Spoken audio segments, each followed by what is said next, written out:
care if you've been letting your thick waifu lick your booty hole all night. If you up, smash that like button. Welcome to Black and the Black Times Infinity. I'm your host, Cthulhu Party, coming to you live and direct from the the stack. I almost said the dro.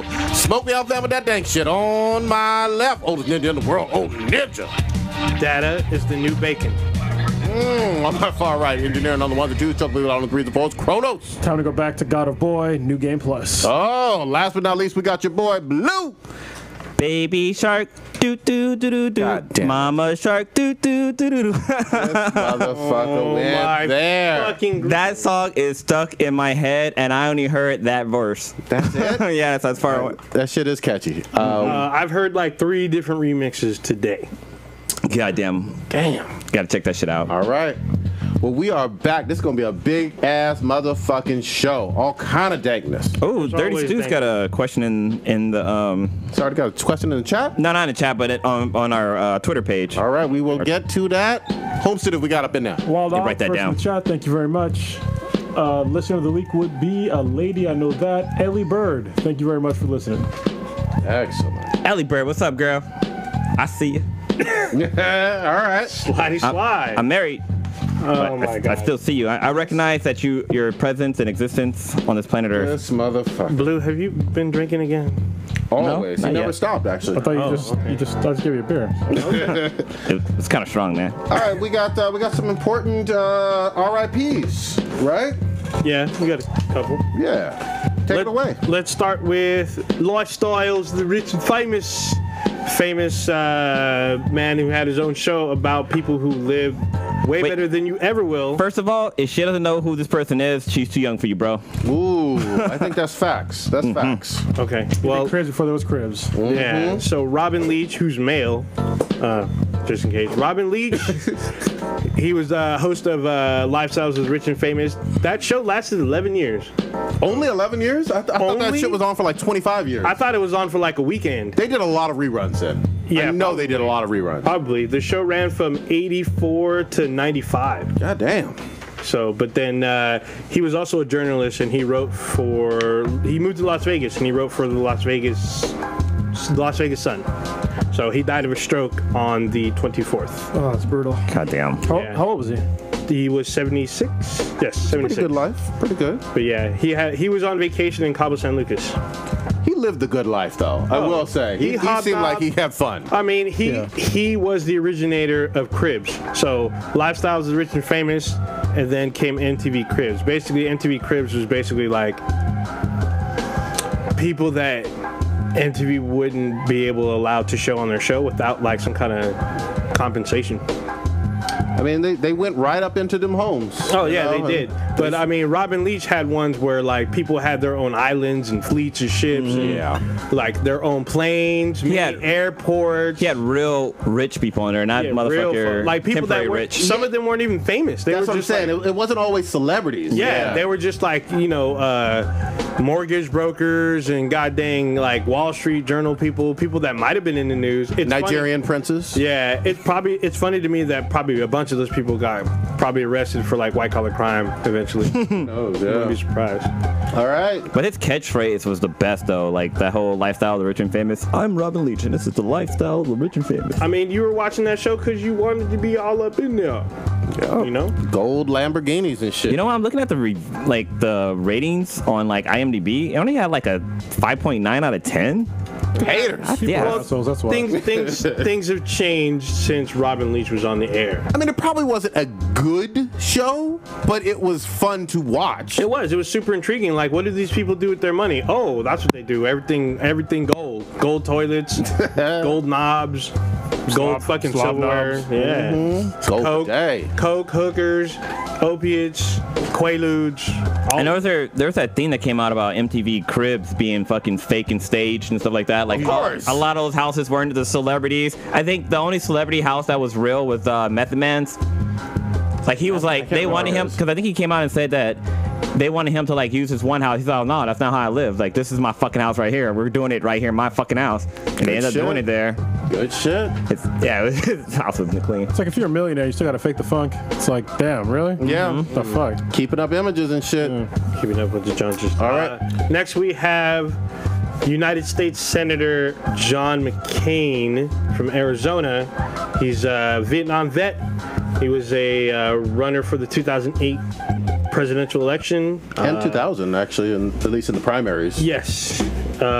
He was a Vietnam vet, and he's been an all-around. I mean, he was conservative, but he was a respectful conservative, as some people would say. Well, he was more. He was a conservative, but he was more in the middle than most other Republicans. So he usually used like common sense approaches to things, and he would reach across the aisle more readily than most of the other Republicans. That's why most people generally respected him.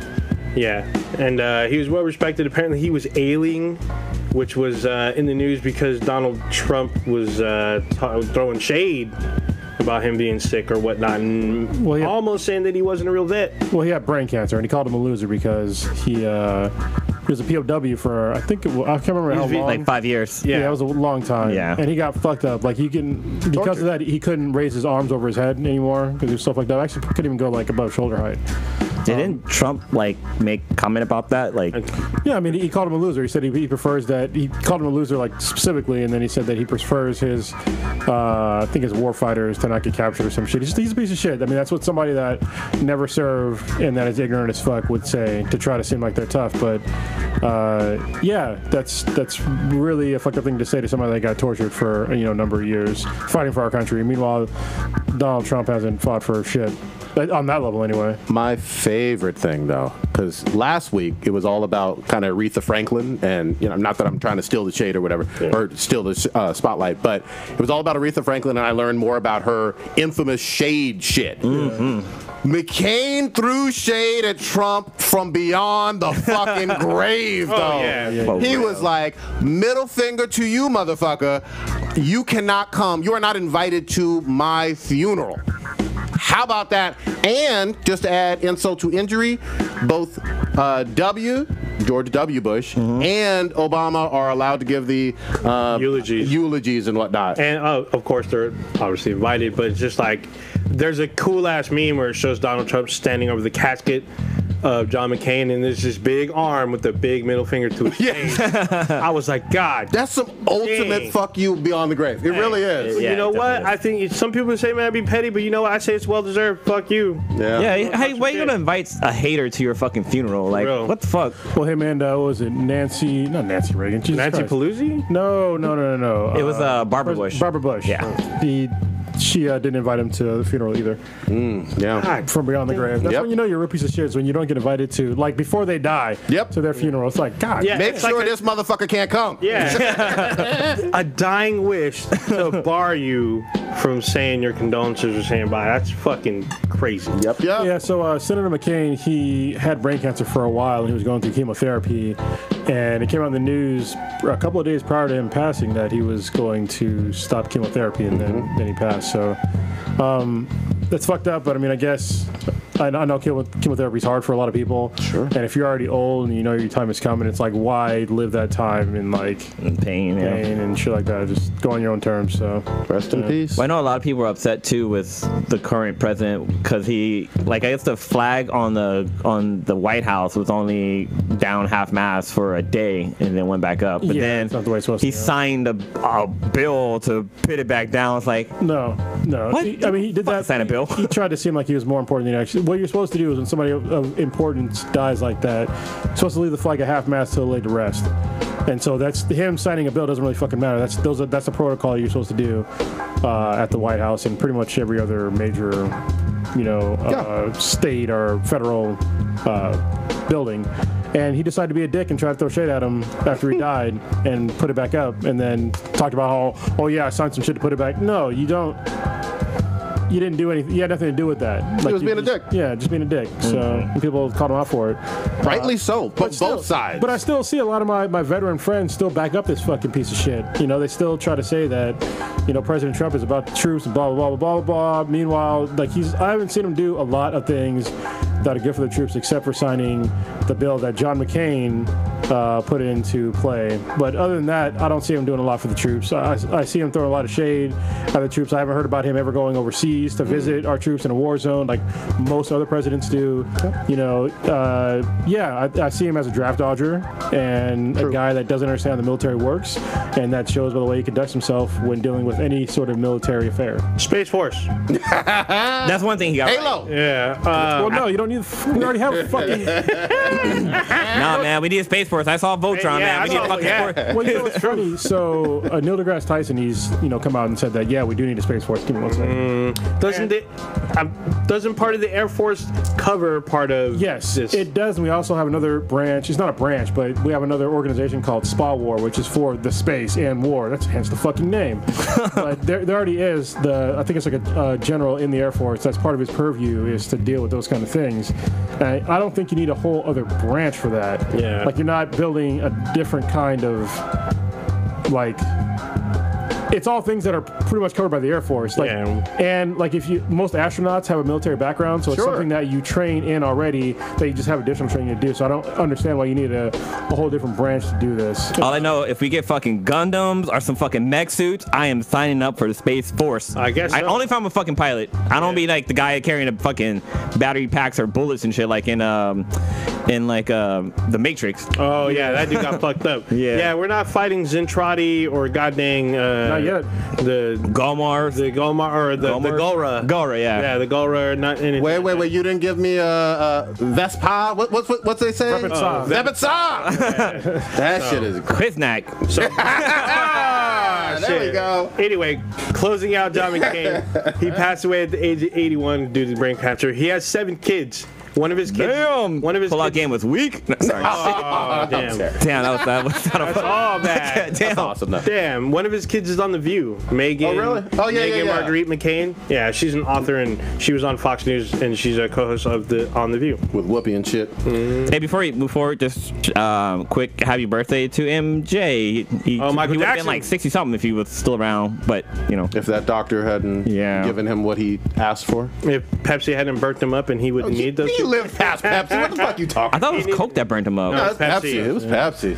Do you guys remember that rhyme like something Michael Jackson That was a burned him Kanye up? West line. No, it was Michael Jackson or Pepsi burned him up. Now he's drinking 7-Up. Like there's some kind of rhyme that went that way. Let me see if I can find it. You find that shit. We got gaming to discuss. Goddamn it! Let's start off with some gaming.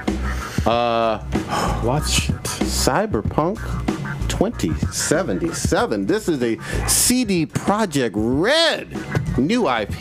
And for those that didn't know, who are they? They are the ones that released all 3 Witcher titles, including Witcher 3 Wild Hunt. Dude, I just saw the gameplay that Chrome just showed me the gameplay of this game. Holy shit. It already has some money. Like, hands down. Like, the shit that they were doing in that game was different. I mean, it was really cool. They had, like, bullet time and stuff like that, but, like, just the storyline and like the gameplay just looked fucking amazing. Well, I only showed you like some of the action parts. Like I didn't show you like everything leading up to the I showed them the end part. Yeah.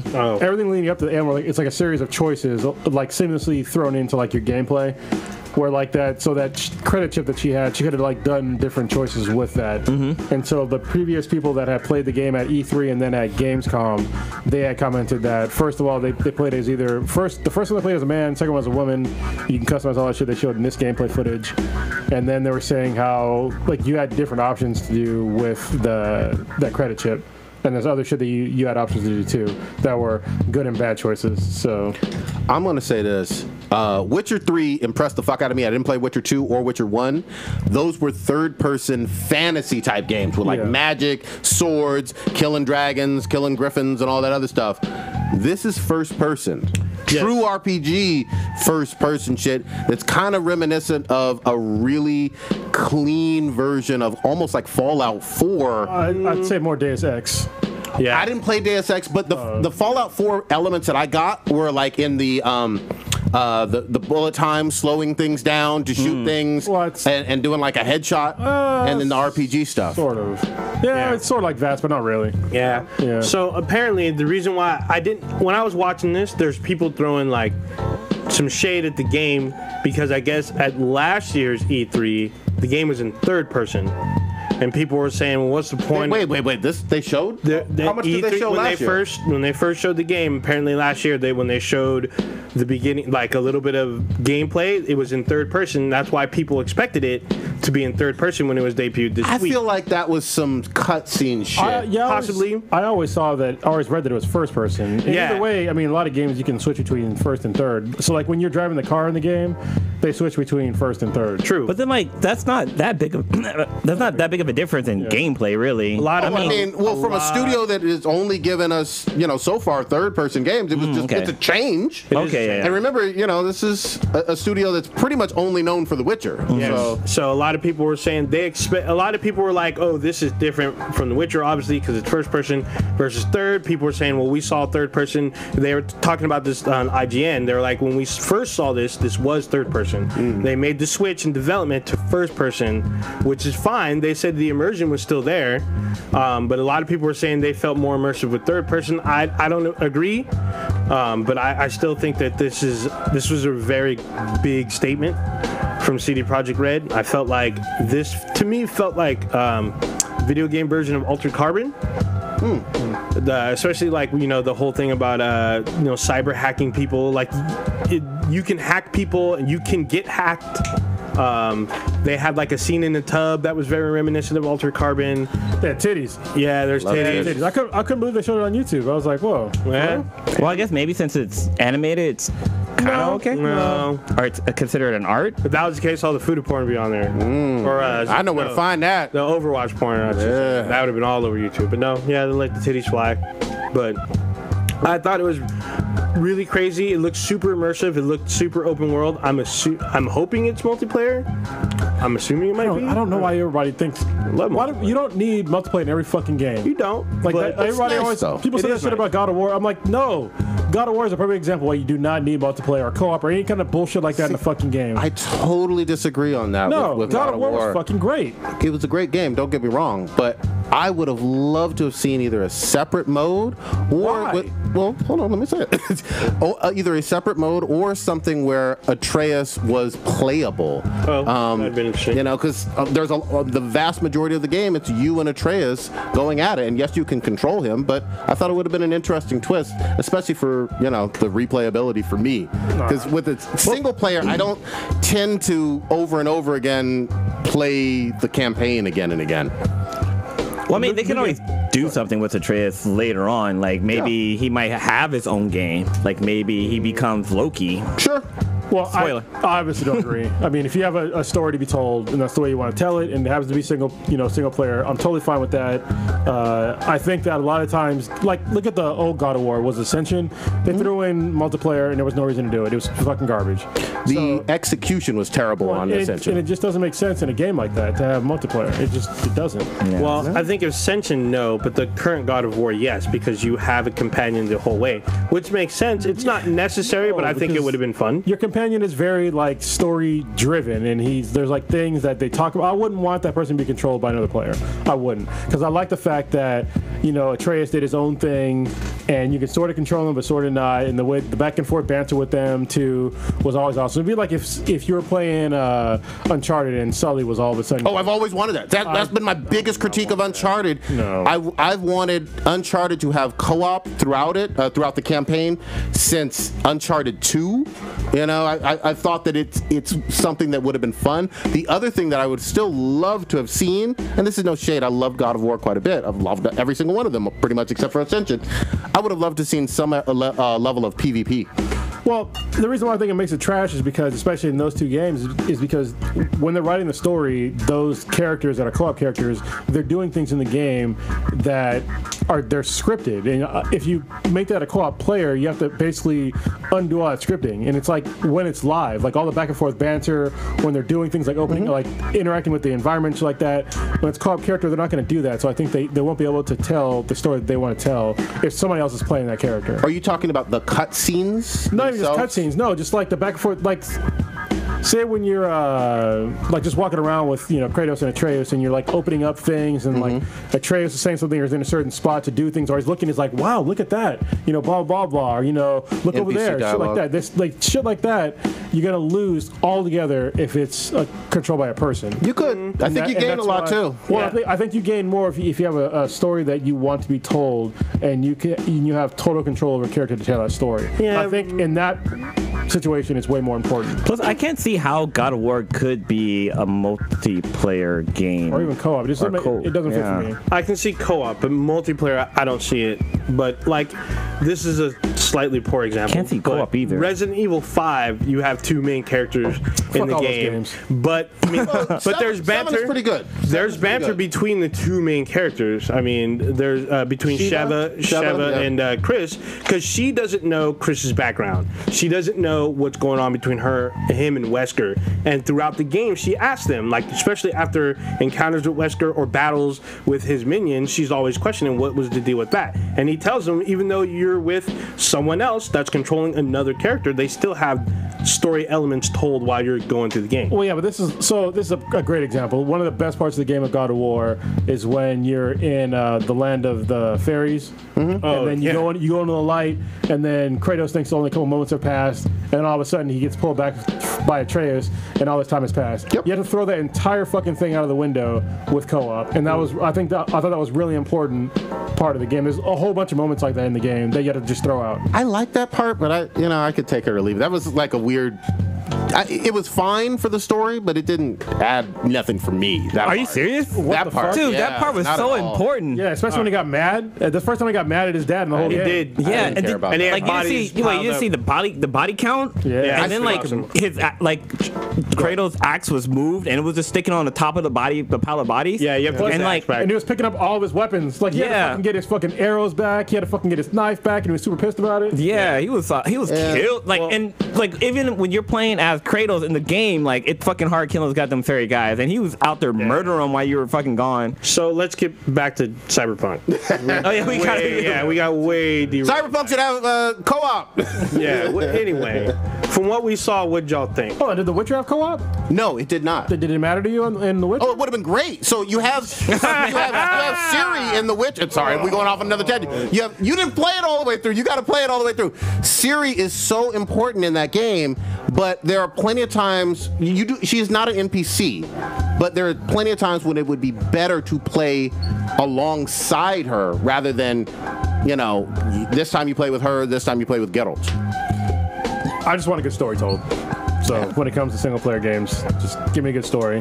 I think that a lot of times, a lot of companies, they fuck up a game that could have been better by throwing in co-op or multiplayer. I think it just gets tacked on for people that talk about it. It should be integrated. I will agree with you wholeheartedly. A great example of it being integrated is still going to be, which we need to get another installment of, Borderlands. That game, that entire game campaign was meant to be played together. Even to a certain extent, Diablo. Diablo 3 was meant to be played together. Sorry, we're going way off track on Cyberpunk. Again, wait, I was going to say, didn't they make for Metal Gear Solid, didn't they make a game for Quiet? Like, didn't she make a playable game mode for her? So what they did was they made it available. They made Quiet available for the those missions where you take over bases. So you can play as Quiet now. Oh, she's not NPC. Okay. Yeah, you can actually be her when you do. What do they call the missions where you go and take over the fucking bases? Infiltration missions or something like that. You played the game before, right? But I remember just basically doing the whistle and telling her to shoot people. Yeah, remember the mode in the game where you can basically, to get like resources and shit, you would go to like different old bases. Yeah, like take over other people's camps and stuff. Mode for that, right? And you can play as Solid Snake, or whatever his name is. Yeah. This one, or somebody else in his crew. But now you can play as Quiet or Ocelot too. Oh, instead of Snake. Yes. Okay, I got you. So Cyberpunk 2077. We have like this cyberpunk type game. It was kind of crazy. It was weird watching the demo because like it sounded like you had an AI embedded in you. But it turns out it was an announcer.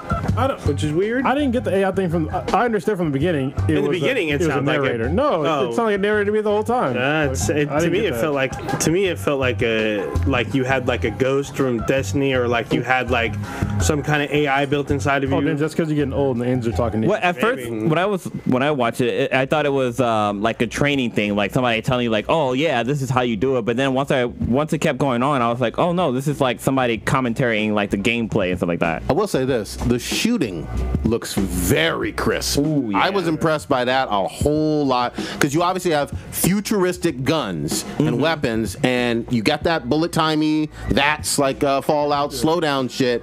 And I was worried because obviously there's no guns in fucking Witcher. I was worried about how those mechanics were going to look. They look clean so far. Well, and there's like edge weapons too. So apparently, what they did not show in the demo, even though they show like the mantis arms, there's apparently some fucking crazy electrical fucking samurai sword you can use. Nice. Where you can fucking basically intercept bullets with that shit and just stab the shit out of people. So but can you catch bullets with your teeth? And you get the glow. Yeah, and there's driving in the game as well, so you can drive through the open world area, which is. I mean, it also is kind of reminiscent of a futuristic GTA 5, because this is like in a Southern California city, I believe. Like I think it was Northern California. Okay, yeah, California city, where there's obviously futuristic shit going on. The other thing I want to know, and I didn't get this from the demo, maybe I missed this. Did we get a sense of scale for how large that fucking map is? Because no, I didn't get a sense of scale. They said it was big, but they didn't say how big. The Witcher's map, especially when you added the DLC on there, was really ginormous. Yeah. So we'll see. We'll fucking see. Did y'all? Wait, so before you jump gears real quick, so that Michael Jackson thing I talked about earlier, it's called the Michael Jackson and the Pledge of Allegiance, and it goes, I pledge allegiance to the flag. Michael Jackson is a flag. Sorry, no, sorry. Damn. Pepsi Cola burnt him up. Now he's drinking 7-Up. 7-Up made him pee. Now he's drinking Pepsi Free. Pepsi Free made him choke. Now he's drinking Diet Coke. Diet Coke made him spew. Now he's drinking Mountain Dew. Mountain Dew made him hurt. Now he's drinking can of Squirt. And then it just. I guess I remember what the fuck is this from, goddammit? Dude, this is like double Dutch this is like some childhood, like, it's like that whole bubblegum in your mouth. Okay. How many pieces do I chew? And then like you count. It's like one of those games when you're about to play tag and you tag that person out. Yeah. I think that's where I remember it from. So you use the bad F word. Yep. Yeah, well, this is like the 80s, so yeah, I know. The bad F word was. Put the disclaimer okay. out there. No. It's not even a disclaimer. It's just so apparently Doja Cat got in trouble because she tweeted about calling people's apologies in advance. She's calling people faggots in high school or something like that, and then people got all mad at her, all up in arms. So I'm just like, okay, when I was in high school, that word got thrown around a lot. You know what I mean? And so did a whole bunch of other words. We were kids. We said stupid shit. I think they should probably let it go. People are fucking really angry about it right now. But it's like, you can't tell me to live your entire life without saying anything offensive to anybody. Like if you do, you're fucking lying to me. I didn't get the whole Twitter context. It sounded like some people were saying, maybe this is out of context, that she was doubling down on it, like it being okay now. I don't know for that for certain with that. Yeah, I only saw like the one tweet that she had. Yeah, but she put an apology out there. Well, I know. I still like it. Kind of the thing that's kind of going. One of the things that's going around right now, like actually, Sweetness was telling me about this, is that a lot of YouTubers, like big name YouTubers, are kind of getting into trouble from tweets that they tweeted like a long fucking time ago. It's so dumb. James Gunn. I mean. Yeah, but yeah, that's a perfect example. But like they were using like racist ass terms, like using like the N-word or saying like this and that and this and that, and the shit's coming back to haunt them. And like so they've been posting a video saying like, I'm sorry, I was young back then, I was stupid and naive.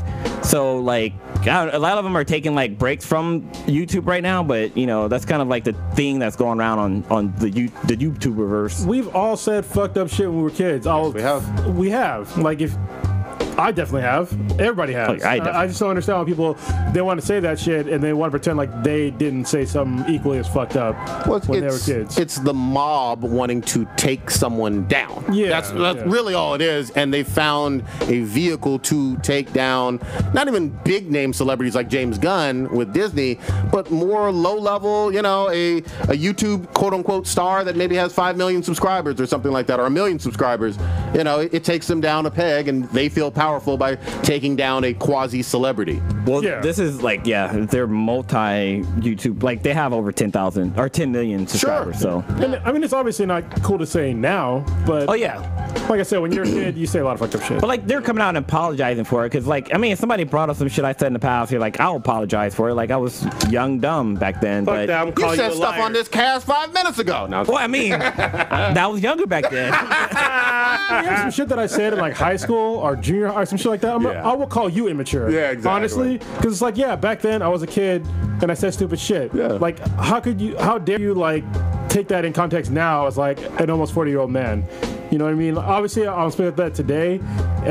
It's dumb as fuck that somebody will judge you on the actions that you took when you were a child. Why'd you Not call- even your fucking parents do that. why'd you call Rebecca Sugar a fart knocker? Yeah. Why'd you do that? Huh? It's so The hell? fucking dumb. That's fucking racist and sexist. All right. All right, Sticking with games, goddammit.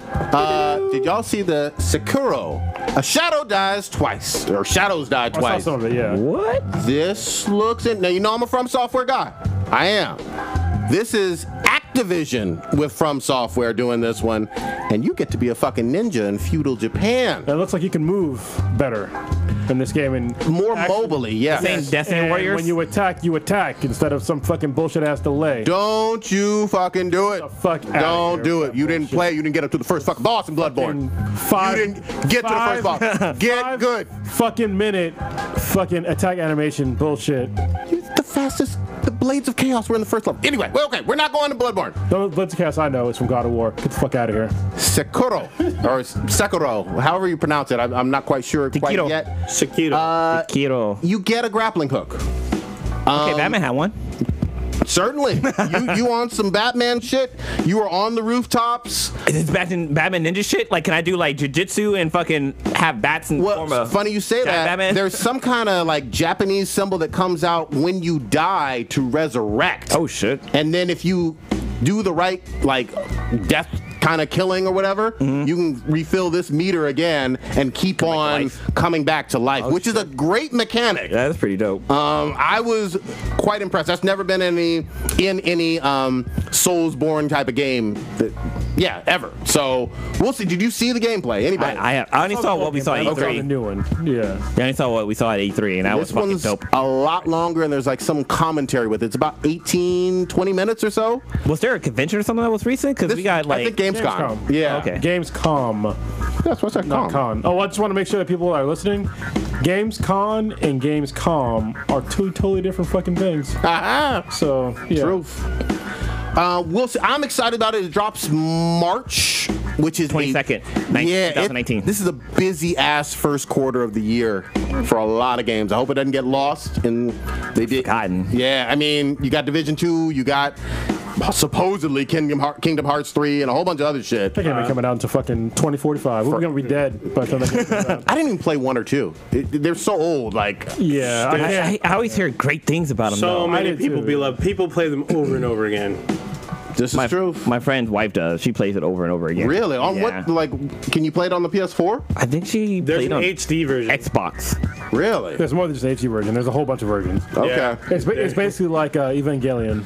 They Okay. come out with like 35 million versions. But it's an RPG with Disney characters and Japanese characters. Well, it's Disney characters and Square Enix characters. Oh, okay. Oh, so the Final Fantasy motherfuckers are in there. Yeah. Wait, so wait. This actually brought up something separate. Since we were talking about Space Force earlier, if the government made a Darling of Frank mech Ooh. and you had to ride with 02, would you try to ride with 02? That ass. I mean, you know what? I'm gonna give it a shot, man. Some asses are worth it. Oh, fuck the kids. She's gonna die trying to ride. Man, this fucking robot. give me some motherfucking horns in that blue blood. Let's go. I'm down. I'm gonna try. I'll probably try to. Shit. Especially if that was like the only way I can ride the mech. Yeah, I'll try 02. Yeah, that darling though. Damn, she's the ultimate waifu. So you guys are not pedophiles, by the way. No. She's 5,000 years old. You know? All right, cool. Then she's a pedophile. Yeah, she a clone. It don't matter. Oh, she is? Wow. Yes. Yeah. Oh, you didn't. I'm sorry. Fuck, Damn man. it. No, I knew, Damn it. I knew already. Oh, okay. Y'all see the Streets of Rage? Yeah, I saw like a trailer. Man, I'm from the streets. What you talking about? And I'm mad. Yeah. Oh man. Do you realize that the number 1 and number 2. Those were classic. Maybe even 3. I played. I didn't even know. Yeah, there were 3. Yeah. Yeah, I played the know. ever-loving fuck out of those on loop. It was like the answer to Double Dragon. Yeah. Right? Yeah. Double Dragon on Nintendo. Oh, man. So I never had a Genesis because I and was Final Fight. That was the other one too. I was a Nintendo guy, but I used to go to my friend's house and play Streets of Rage. It's a great game. Those were fun as fuck. It's a short trailer, kind of almost like teaser-like, with just some animation shit. But I'm excited to see this come back. Who the fuck is making it? Is it Sega? Who the fuck makes this one? It fucking says it's been 24 years since the last one. God dang. God damn. I downloaded Streets of Rage 2 on my Xbox. On the Good shit. 362. You find out who made it? Sega. Sega. There we go. With Dutimu. That's I mean, it looks like some anime shit. You know, It there's a whole does. bunch of like old school games or old school looking games, or 8-bit and 16-bit looking. They're coming out now. One of them, I forget what it's called, but basically it starts on 8-bit and then you can switch dimensions to where it goes to 16-bit. Yeah. And even like they have the same music that switches from 8-bit to 16-bit. So it's Axel pretty looking like the reincarnation of Ken. Yeah. Well, it's crazy Street 'cause Fighter. when at San Diego Comic Con, I went Look to at that thickness. I went to Blaze. I went to the Mega Man thing, and that TV show, it cuts between like 8-bit graphics and like fucking computer generation again. Nice. Kind of cool, but that shit looks great. Horrible. This shit was a Damn. fun beat 'em up brawler. Was just those 2? So far. they used to have 3, but Yeah, there's usually 3. but still. There's usually that really big dude that walks around like this. Well, there's also the black kid in rollerblades. Yep. Yeah, I forgot about that shit, man. Oh shit! Yeah, I forgot Because about he him was too. doing breakdancing moves as fights. I will say this: I ain't paying $60 for this, but it looks interesting. It's gotta be really good. to get Yeah, $60 out of me. I might give him a 20 or Well, no, 40. it's hard to make a side scroller beat 'em up a long game that you're gonna want to play for a long period of time. Actually, I take that back because you know what Strider that came out a little while ago. Oh yeah. Oh, Strider. It was fun as fuck. Really? Yeah. It It was a wasn't new that one. long though. Okay. Yeah. It was on Also- this gen?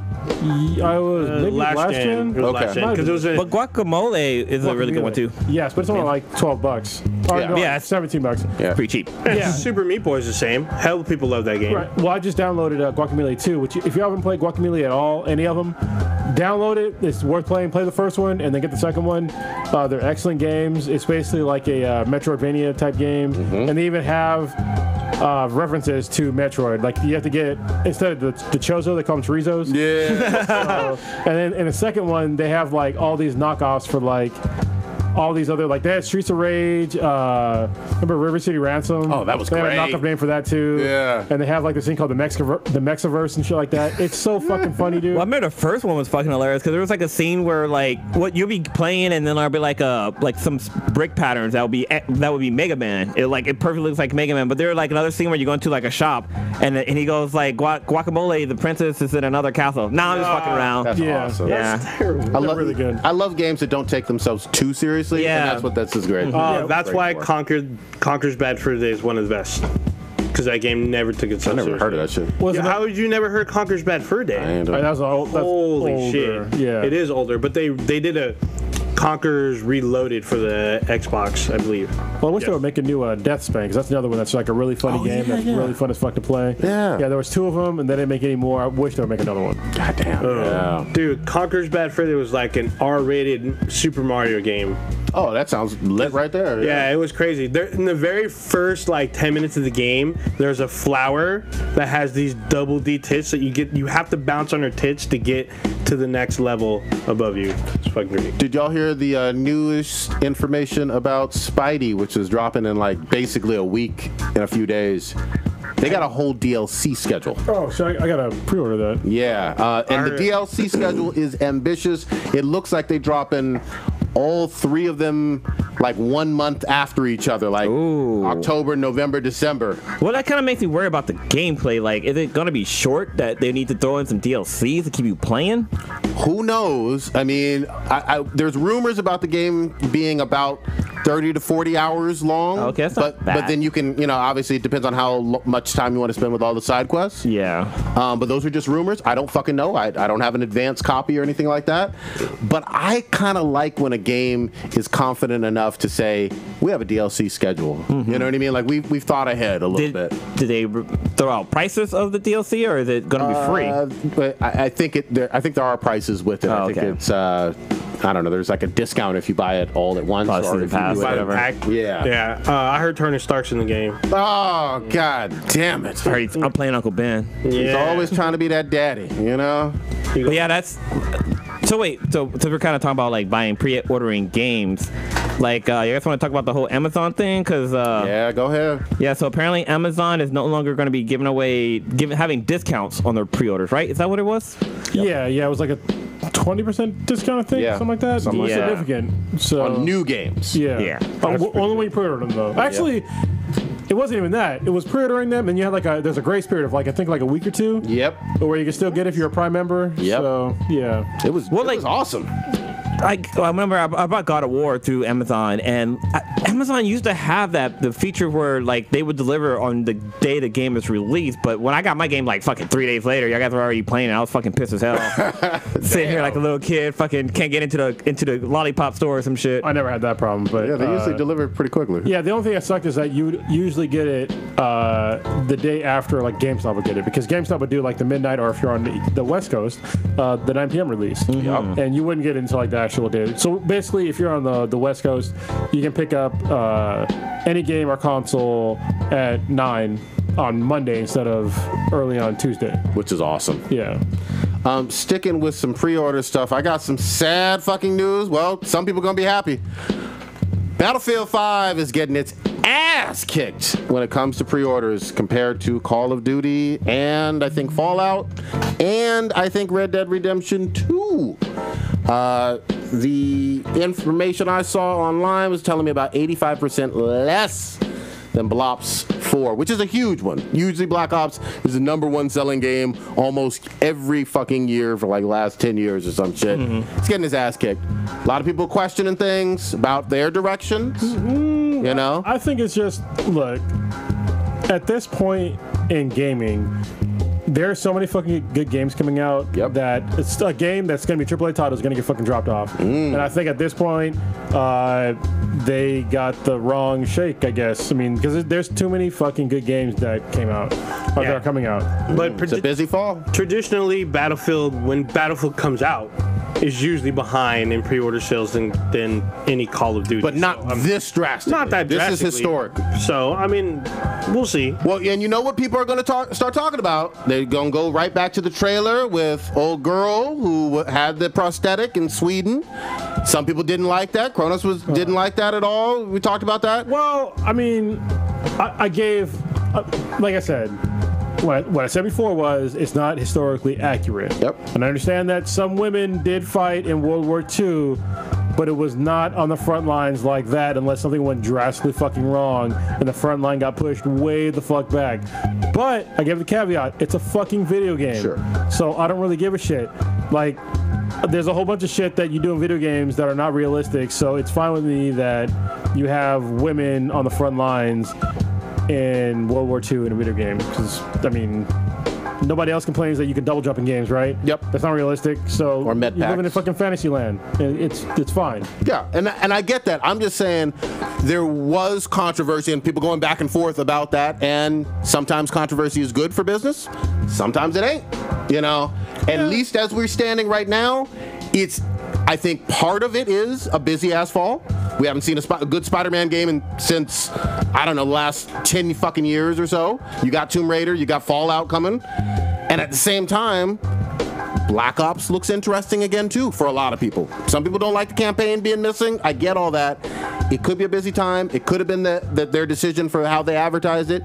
Turned some people off as well. It could be multiple factors leading to this, but pre-orders do matter for these companies. They do. Yeah, I mean they do, but like I said, it's a very packed schedule through pretty much the next couple of years. Yeah, exactly. There's no month that there isn't a big title. There's so many great fucking games coming out. Like even like old school Mega Man, like that game looks fucking dope, and I played it during San Diego Comic-Con, and I'm super excited about that. And here's like rumor mill, there might be a new PlayStation released, announced in the next 2 years. And there's like hardcore rumors that next year Nintendo's going to drop a more powerful Switch. Oh, wow. So Okay. yeah, there's always that, you know. So we'll see. Oh, and we also To be determined. We also talked about a couple weeks ago that Sega was looking to get back into the hardware game. What did? Yeah. So. I mean, we also got Atari's console that's supposed to be dropping, Which but is in 2019, I believe. Yep. So We'll there's see. a lot of shit coming around the corner. A lot of shit dropping. It's gonna be packed.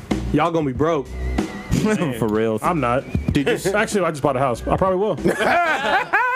You see the bullshit going on with Bethesda and Sony? Dick measuring contest. You want to set it up? Are you talking about this whole fucking cross-platform? Yep. Why is this a problem? Why is this a problem? Like, I don't understand why gamers are fucking complaining. I don't give a shit what console you're playing on as long as I have somebody else, but if I'm multiplaying, to play against. But this is the developer saying we're not gonna fuck with your console unless you allow this. Fuck them. I mean, honestly, I have zero problems with not being able to play with somebody on a different console. If somebody can give me a compelling argument for this, I'm willing to listen. But so far, I've heard zero compelling arguments on why I need to play somebody on a fucking Xbox. What I was gonna say, like, you know, PlayStation 4 players and Xbox players, you have your own fucking universe. Like, there's multiple people playing on those consoles that you can play against. Like, is there really a reason to play against? I mean, other than broadening the horizon of players you can play against. It's not just that. There's also PC and the Switch. Well, PC, yeah, that you can't have that shit in there. That's unfair. It is, but I mean, it's available already. Rocket League being the biggest one. So, Rocket League? Yeah. So let me jump in here on something. Bethesda's full of shit, and here's how I know. They're coming out with Fallout 76, their big title this year. That's their giant pink 800-pound gorilla that they are not dicking around or even threatening any kind of bullshit with in terms of, oh, if you don't have crossplay, then blah. They're not saying anything, and that's a multiplayer game. Well, yeah, because they're trying to threaten the most successful console out right now. But here's the thing. What they're doing is half-ass chicken shit. And here's how I know. What they're trying to say, instead of going for Fallout 76, is they're going for this, what's that bullshit? Elder Scrolls? Yes, not Elder Scrolls 6 or 7. It's an Elder Scrolls, like, card game bullshit that nobody's fucking heard of. Nobody gives a shit about it. They're like, well, if you don't play ball with us, Sony, then we're not going to... Nobody gives a fuck about this game. Nobody's even excited. The first time I heard about it, and I pay attention to gaming news, was when Bethesda started having this dick measuring contest over this title. It's just like The Witcher. It's like you told me I couldn't play Gwent. Okay. Yeah, exactly. Yeah. And I fuck with The Witcher. Yeah. I didn't give a shit about Gwent, and I still won't. Like a card game, miss me with that bullshit. Yeah. If you really want to measure dicks, Bethesda, show me that you're gonna play chicken with Fallout, which you won't do. You won't fucking throw out the baby with the bathwater. You're gonna release that on everything, just like we fucking know you will. Yeah. That shouldn't make, it doesn't make any fucking sense. And like I said, there's no argument out there of why we need crossplay. I mean, it's cool, yes. Is it a deal breaker? Fuck no. No. And I will say, I can admit that Sony, even though I love Sony, PlayStation 4 is my favorite console of all time, but they are full of shit on the technical excuses. Oh, yeah. There's no technical reason why they can't. Yeah. They're just being greedy. And the reason why I know this definitively, even though I'm not a technical guy, is Portal 2 was cross-game with Steam and PC. Well, and they're on top. I mean, Sony pretty much has the run of the mill right now, which is fine. They're not being too dickish about it. But, I mean, if they don't want to do cross-platform play, I don't give a shit. I don't, you know? I think they were being dickish with the Switch when people who were playing Fortnite on the Switch and went to their PlayStation and their accounts got locked. I don't give a shit about that either. Any other fucking game that you played prior to Fortnite and you fucking started up a new game, what happened? You had to start all over again. Yeah. It's a big fuck you. You know what I mean? That's what happens to any other fucking game. And it's been out on PS4 for 9 months. You know what I mean? Like, everybody who's wanted to play Fortnite and who has had a PS4 has had ample opportunity to game hard as fuck. So with all these, AAA titles, like say if I want to play Assassin's Creed Origins, and I'm going to demand that I take that fucking single player experience and I want to restore it on my fucking Xbox. To me, that's unreasonable. Yep. You know what I mean? That seems ridiculous. And I don't understand why people all of a sudden want to get pissed about it. Listen, you buy the console you buy for a fucking reason. It's usually because of the controller or whatever else you like about it. Sure. But it's for a reason. Like, you don't really give a shit about playing with other consoles because you want to have your experience to be your experience. And people pretending all of a sudden now that, oh, it's going to open up doors to blah, blah. No, it's not, because you already have millions of players to play with. The millions of other players more, it doesn't really fucking matter. The other thing is, if your friends mostly have Xbox or Switch or PS4, that's contributed to your decision to get that console already. Oh yeah, you know that already. I had to break down. Look, I was a PC player before the PS3. I mean, I played consoles, but I never played first-person shooters on or multiplayer games on consoles before the PS3 because everybody that I knew, they were not playing on PCs anymore. So I just sucked it up and played on a shitty fucking console. Yeah, compared to a PC. Yeah, of course, but. I get it. You gotta adapt with the motherfucking times, goddamn it. Like my whole reason for buying an Xbox 360 was because most of my friends were playing on that. Yeah. And so I was like, I'm gonna pick it up too so I can play Call of Duty.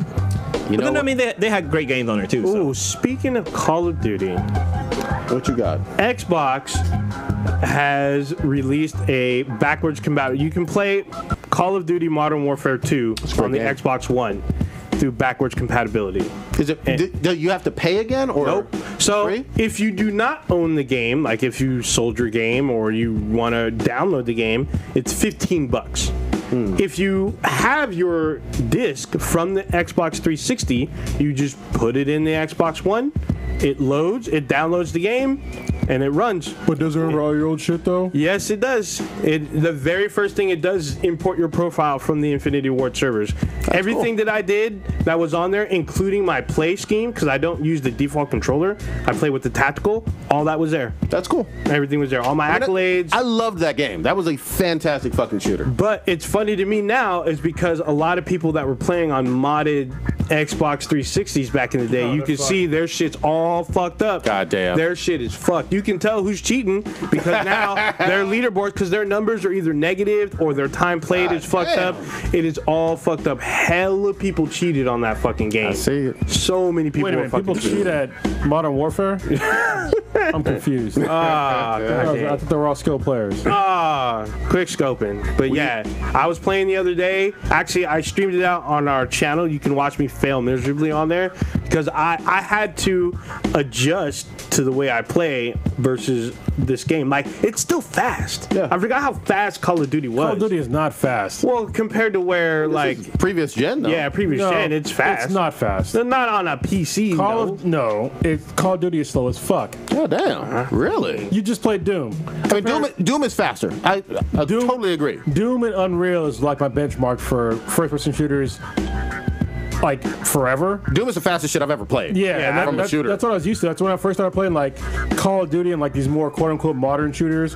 They were so fucking slow. I was like, why are you guys playing this shit? I was like, what the fuck? You elitists. I haven't played the new Dooms, so I don't know. You haven't played the old Dooms? The old Dooms are year old. I played... No, I The 2016 one is the one. Yeah, I'm about to say I played Doom 2 back on goddamn. But they're still... The new Doom is like the same speed as the old Dooms. Maybe actually a little bit slower. Real goddamn. The only thing that's different about the new Doom is that they force you to go faster because that's how you get your life back. Yeah. It's a great loop. Yeah. I had no idea, even though you talked about it like literally 2 years ago and praised the shit out of it. Yeah. It took me a while to get into it, but I had no idea that the levels were designed so well in terms of there's plenty of secrets. You can see things that you want to get, like items and secret rooms, and you're like, oh, how do I access this? And you just have to explore and yet be good at killing to get there. So yeah, I'm early on, but fantastic game so far. Yeah, I'm loving it. 2 years late. Well, it's way different for me. It was like a breath of fresh air because I'm used to like the cover systems and conserving in regenerative health and all that shit. It's not about go.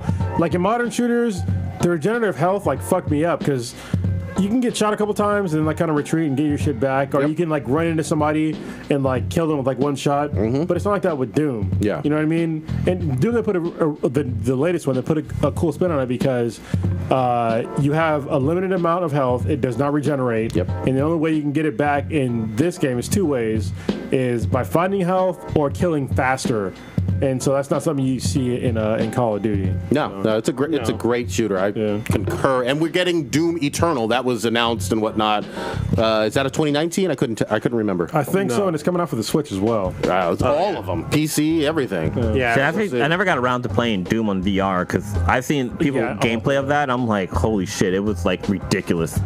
But yeah. We actually got to address, especially while we're still on fucking gaming, huge, ugly event happened in Florida on Sunday. Oh, shit. I mean, we just glossed right over this and started talking about fucking Cyberpunk and shit. There was a licensed tournament for John Madden football, the latest one, Jacksonville, Florida. A murdering piece of shit lost and killed 2 people and injured more. He's like the worst of the worst of a poor sport, basically. For him to like turn around and take people's life just because he lost. Yeah. In a fucking gaming tournament. It's fucking sad. I mean, this was streamed live, as they do for many tournaments and whatnot. So there were people who could hear and see, just before, the shit got crazy. Yeah.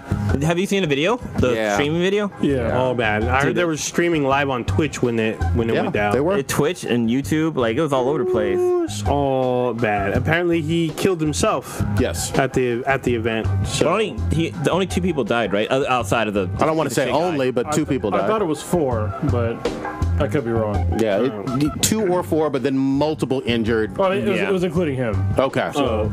But one of the, they said he had what's the little red thing you put on the gun? The red sight? Red dot? Oh, laser. Yeah, he had the laser pointer on there. And I guess there was one of the gamers, when he's playing, you can see it on him. And then it cuts to the actual gameplay and you just hear pop, pop, pop, pop, pop. And it's so fucking eerie to listen to. Dude, I would, if I had been, 15 years, kind of younger or whatever, I would have gone with my friends if I was in the Southeast already to a Madden tournament. I used to play the shit out of those every fucking year, back in the day. Well, gaming is becoming a fucking huge sporting event now. Of course. It's up there. They have fucking arenas and shit like that for that and everything. But dude, it's fucking crazy, this whole thing. I mean, rest in peace to the folks, innocent folks who literally were just trying to play a fun game, maybe win some prize money, have a good day. No, they were trying to win prize / college money. Yeah, sure. Yeah, trying to win money, and have fun too, and compete. All of a sudden, this dickhead loses and goes the fuck off.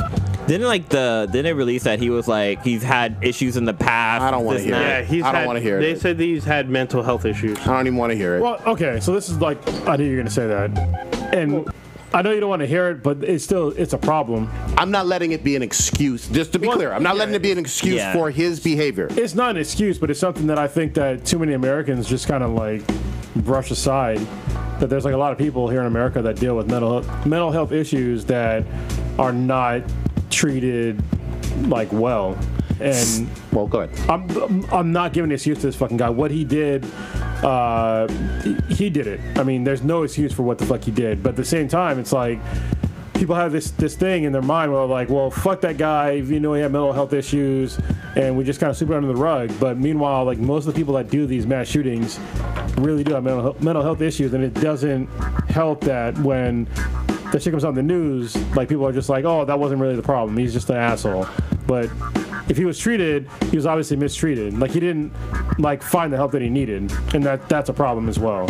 Fuck everything about him, and I think everybody agrees with that.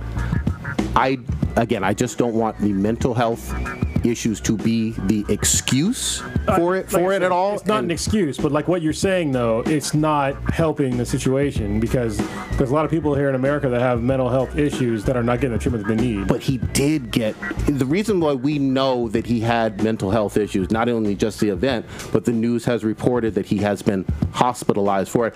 I wouldn't go so far as to say that he's never gotten treatment. Right, but he got hospitalized, but was he treated the way he should have been treated? It's people that go to fucking jail. They were rehabilitated? Fucking no. That's what I'm trying to say. Well, that's a fine conversation, and I agree that it needs to be had. I don't like having that immediately after a ugly ass shooting like this when it sounds well, he did these horrible things, but here's what happened. Right. Well, I guess what I'm trying to say is when is it okay to actually talk about it and have a real conversation? I guess take it fucking seriously. You know what I mean? That people have problems that are not getting help that they need. I'm not giving an excuse for what the fucking guy did. I have to say this, if somebody's gonna listen to this, be oh, he's giving an excuse for this guy. I'm fucking not. The guy's a piece of shit. But at the same time, the guy did not get the help that he needed, a lot of people don't. I agree. A lot of people don't, and a lot of people don't do what he did that do have mental health issues as well. That's another factor. I will say, though, I want to have a conversation about mental health. That's a great conversation. Let's have a conversation about mental health and people that fall through the cracks in general. Okay. Perfectly fine with that. Do it a different time then. And then we don't even have to do it at a different time. I'm just saying the conversation about mental health is good. It's healthy. Let's talk about that. I don't think we have to talk about it with respect to him right this moment. I think we can talk about it in general where the healthcare mental health system fails. Yeah. I like that conversation. That's great. That's what I'm talking about. Yeah. So I think I'm not disagreeing with you, but this fucking lowlife. And the other thing that I hate is, we're going to inevitably have people talking about gaming and how negative. Even though it's a sports game. Not even a shooter. Not even a shooter. I also, this is petty, but I didn't even like the whole prom pic being posted for him at all. I really didn't. Him in a tuxedo and whatnot. I didn't like that. I didn't like it. This got fucked up, but like, what are they going to show? Well, there are other pictures. I mean, there are pictures. Are they worse pictures? There are less glamorized pictures. Okay. Sometimes it's kind of hard to, like, when somebody leads like a quote-unquote normal life to find fucked up pictures of them and like portray them. And I'm not saying a mugshot. You know what I mean? I'm just saying. Obviously, it's not gonna be a mugshot. So that's what I'm trying to say. But I don't know if he had gotten arrested before or not or anything. I don't know. I don't think he did. But I had seen as soon as the event happened or whatever, or later on that day, just normal pictures. Actually, pictures of him at gaming tournaments. I guess there was no thug pictures of him. Yeah, I mean, sometimes remember we talked about the fact that the Oakland girl that got murdered on the platform had that fucked up picture that they retracted. Right. You know what I mean? Because she was the innocent victim and whatnot. He's an asshole piece of shit. I don't care about a glamour shot for him of a prom photo. But I guess if they couldn't find like a bad picture of him, like what do you put up? Like none, I guess. But they have other pictures. There's plenty of other pictures of him that they could have used. I think it was the New York Post. Okay, so just pick a random one, not pick a random one. You don't have to use a glamour shot. That's my. It doesn't feel right with someone who we all collectively hate for being a piece of shit. You know what I mean? Who's a murderer? Is this because of the argument about the guy who killed his family, and they show pictures of him and his family versus the guy who protected his daughter in a bathroom from an attacker, and they show his mugshot? Versus the guy with his family showing warm, happy pictures versus the guy who... The editors who make those decisions, sometimes they fuck up. They're human beings. Sometimes they fuck up. This is a murdering piece of shit. I don't need him in a tuxedo doing a glamorous shot from probably high school prom. I don't need it. He's like a 24-year-old, young 20s guy. He's young. He's in his 20s. He wasn't even 21. I think he was 22. He was supposed to turn 21, I think, a couple weeks after this happened. Sure. People get killed in their 20s. Yeah. Piece of shit. Yeah. All the way around. Definitely was a piece of shit. Tragedy. But we can certainly have more mental health, everybody get help kind of conversation. That's healthy. That's good. He can't have them. Fuck him. Well, what's interesting too, I'm not sure, I kind of stepped out of the room, but like he purchased his gun I think a month before this all went down too. And he did it legally. He did it legally. He went from Baltimore or something. He didn't take it from his mom, locked up in the cabinet or some shit. Yeah. But So, RIP to those folks who lost their lives on this. Should we get into some controversial shit? I thought we just did. Jesus That Christ. was, well, I mean, Something more controversial? I thought that, everybody knew about that as a sad story. Anyway. Food is now? Or well, first of all, we got Crunchyroll Expo this weekend, goddammit, in San Jose. Potential food is all right. Yeah. There was some controversy with a Crunchyroll original.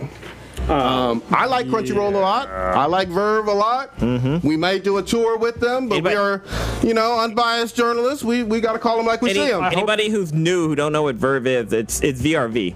That's what everybody thinks that it's called, but it's actually pronounced Verve. Yep. And I hope that what we're going to say, because I know what probably me and Pride you're going to say. Let's see. I hope it doesn't fuck up our chances with seeing your facilities. Oh, I thought you were about to say we gotta something be else, honest. but okay. Yeah, we got to be honest. We got to be real. You know what I mean? The people want us to keep it real with them Chiefs. Here's the deal. So it was called, a Crunchyroll original called High Guardian Spice. 2D, out of a brand new studio that has offices in, I think, Burbank and Tokyo.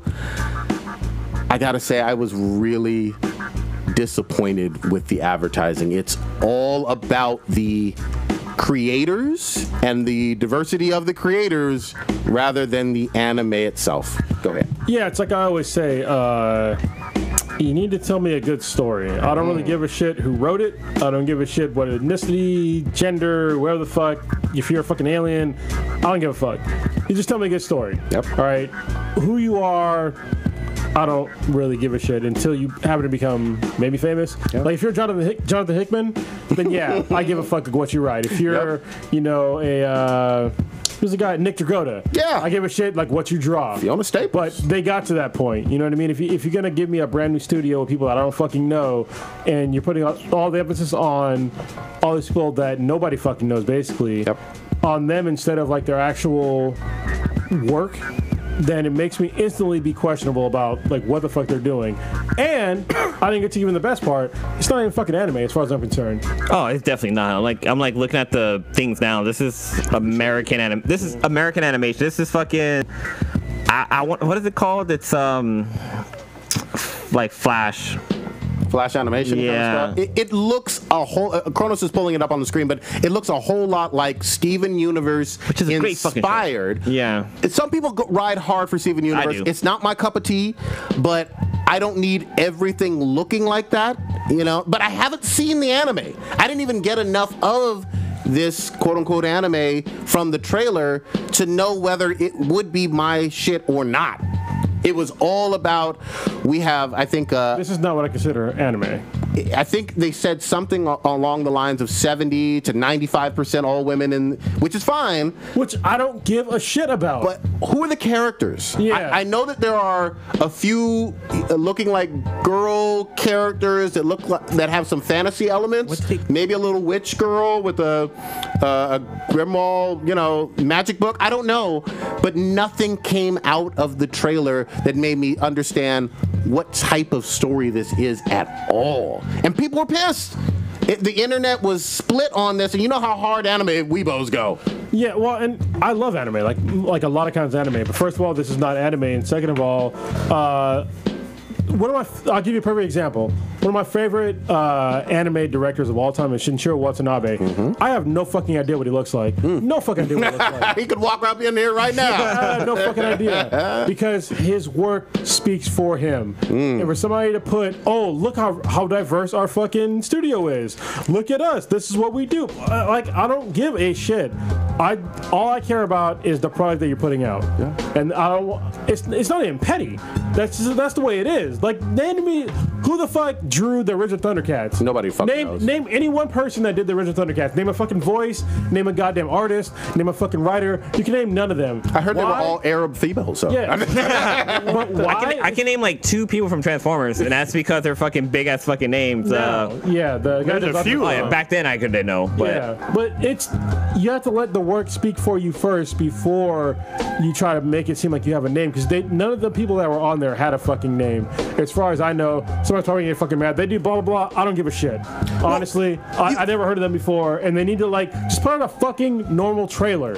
Yeah, you know what I mean, and let that speak for itself. And you can say from the creators of something that I've never even heard of, and I'll be like, okay, maybe I'll go back and watch that. They didn't do that either. But it was there was very little animation, regardless of whether it's anime or 2D, 3D. There was very little animation in this trailer. I hope it's not the only trailer, and I hope that Crunchyroll Expo gives a deeper, better trailer where I get a sense of this new show, because I want their new shows to succeed if they're really good. Right. I'll give a better, closer example. Remember Noir something? We saw them a while ago. They had a Kickstarter. Yeah. They were Noir 7? Yeah, 8? Something like that. Yeah. We know what the fuck they were all about walking to their booth. All right. They were telling like their story of like when we talked to the guys that did that. I forget the fucking is New York something. Yeah. But I think they were almost all black guys. Yep. And the animation looked great. The animation spoke for itself. Sure did. You know, that's what drew us over there. That and the fucking music. Yep. I didn't give a shit about who wrote it until I met them. I was like, oh, you guys are cool as fuck. Yeah. But what drew me in was the art style and the fucking music. It was not the people who fucking wrote, drew, or did whatever, because I didn't know what the fuck they were. Yeah. I didn't know what the fuck they were. And LaShawn Thomas has his own, like Cannon Busters coming out and whatnot. Yes. That's already name I'm familiar with, so I'm like, this is his next project. It's okay-ish to have a name associated with his new stuff because it's already a big name in animation. But even still, I do not expect to see a Cannon Busters trailer to show LaShawn speaking about Cannon Busters. I expect him to fucking show Cannon Busters, like what the characters are about, all animation. I don't need an explanation. It could have been, and I'm trying to give the benefit of the doubt, because again, even if I don't like this particular show, it doesn't necessarily mean it's a bad show or anime. It could just be not for me. I would like for them to give that full explanation of what this is. And again, I know that the creators, the studio will be there. Maybe we'll even get an interview with them. I don't know. Yeah. But I doubt it now. To be clear, I'm not. I mean, everybody speaks for themselves. I'm not shitting on it. I don't know enough to shit on it. But what I am doing is saying the advertising I didn't like. Yeah. That's what I'm trying to. Well, like I was gonna say, the art style is kind of like this thing that people are making reference to on with Cartoon Network shows. They're saying that it's Cal art style, and that shows are like that are like there's like Gumball, there's Steven Universe, there's God, I can't think of the new show. Thundercats. The new Thundercats. There's also like the what's the name, Princess. Like, Star versus Star versus Force of Evil. Yeah, and then there's also like the one with the chick with the kids in the woods that was on Disney Channel. Oh, you talking about Gravity Falls? Gravity Falls, yes. Yeah, that was a great one. Yeah, but that's not anime. But no, I'm just saying, no. So I'm saying that the Crunchyroll anime thing is more Cal art style than it is anime. That's a good point. That's a real good point. I mean, we shall see. Yeah. I want them to invest in original content. I think that's how you distinguish yourself, just like Netflix did. Mm-hmm. So, yeah, I don't know. I think there's also this weird fine line about what is anime, because we're seeing some things like Voltron, for instance.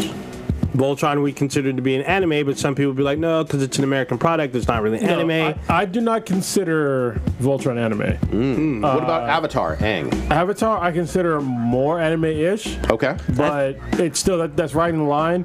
I think the Nior guys, they were basically anime. They were like an American anime, I would say that. What about all their art? No.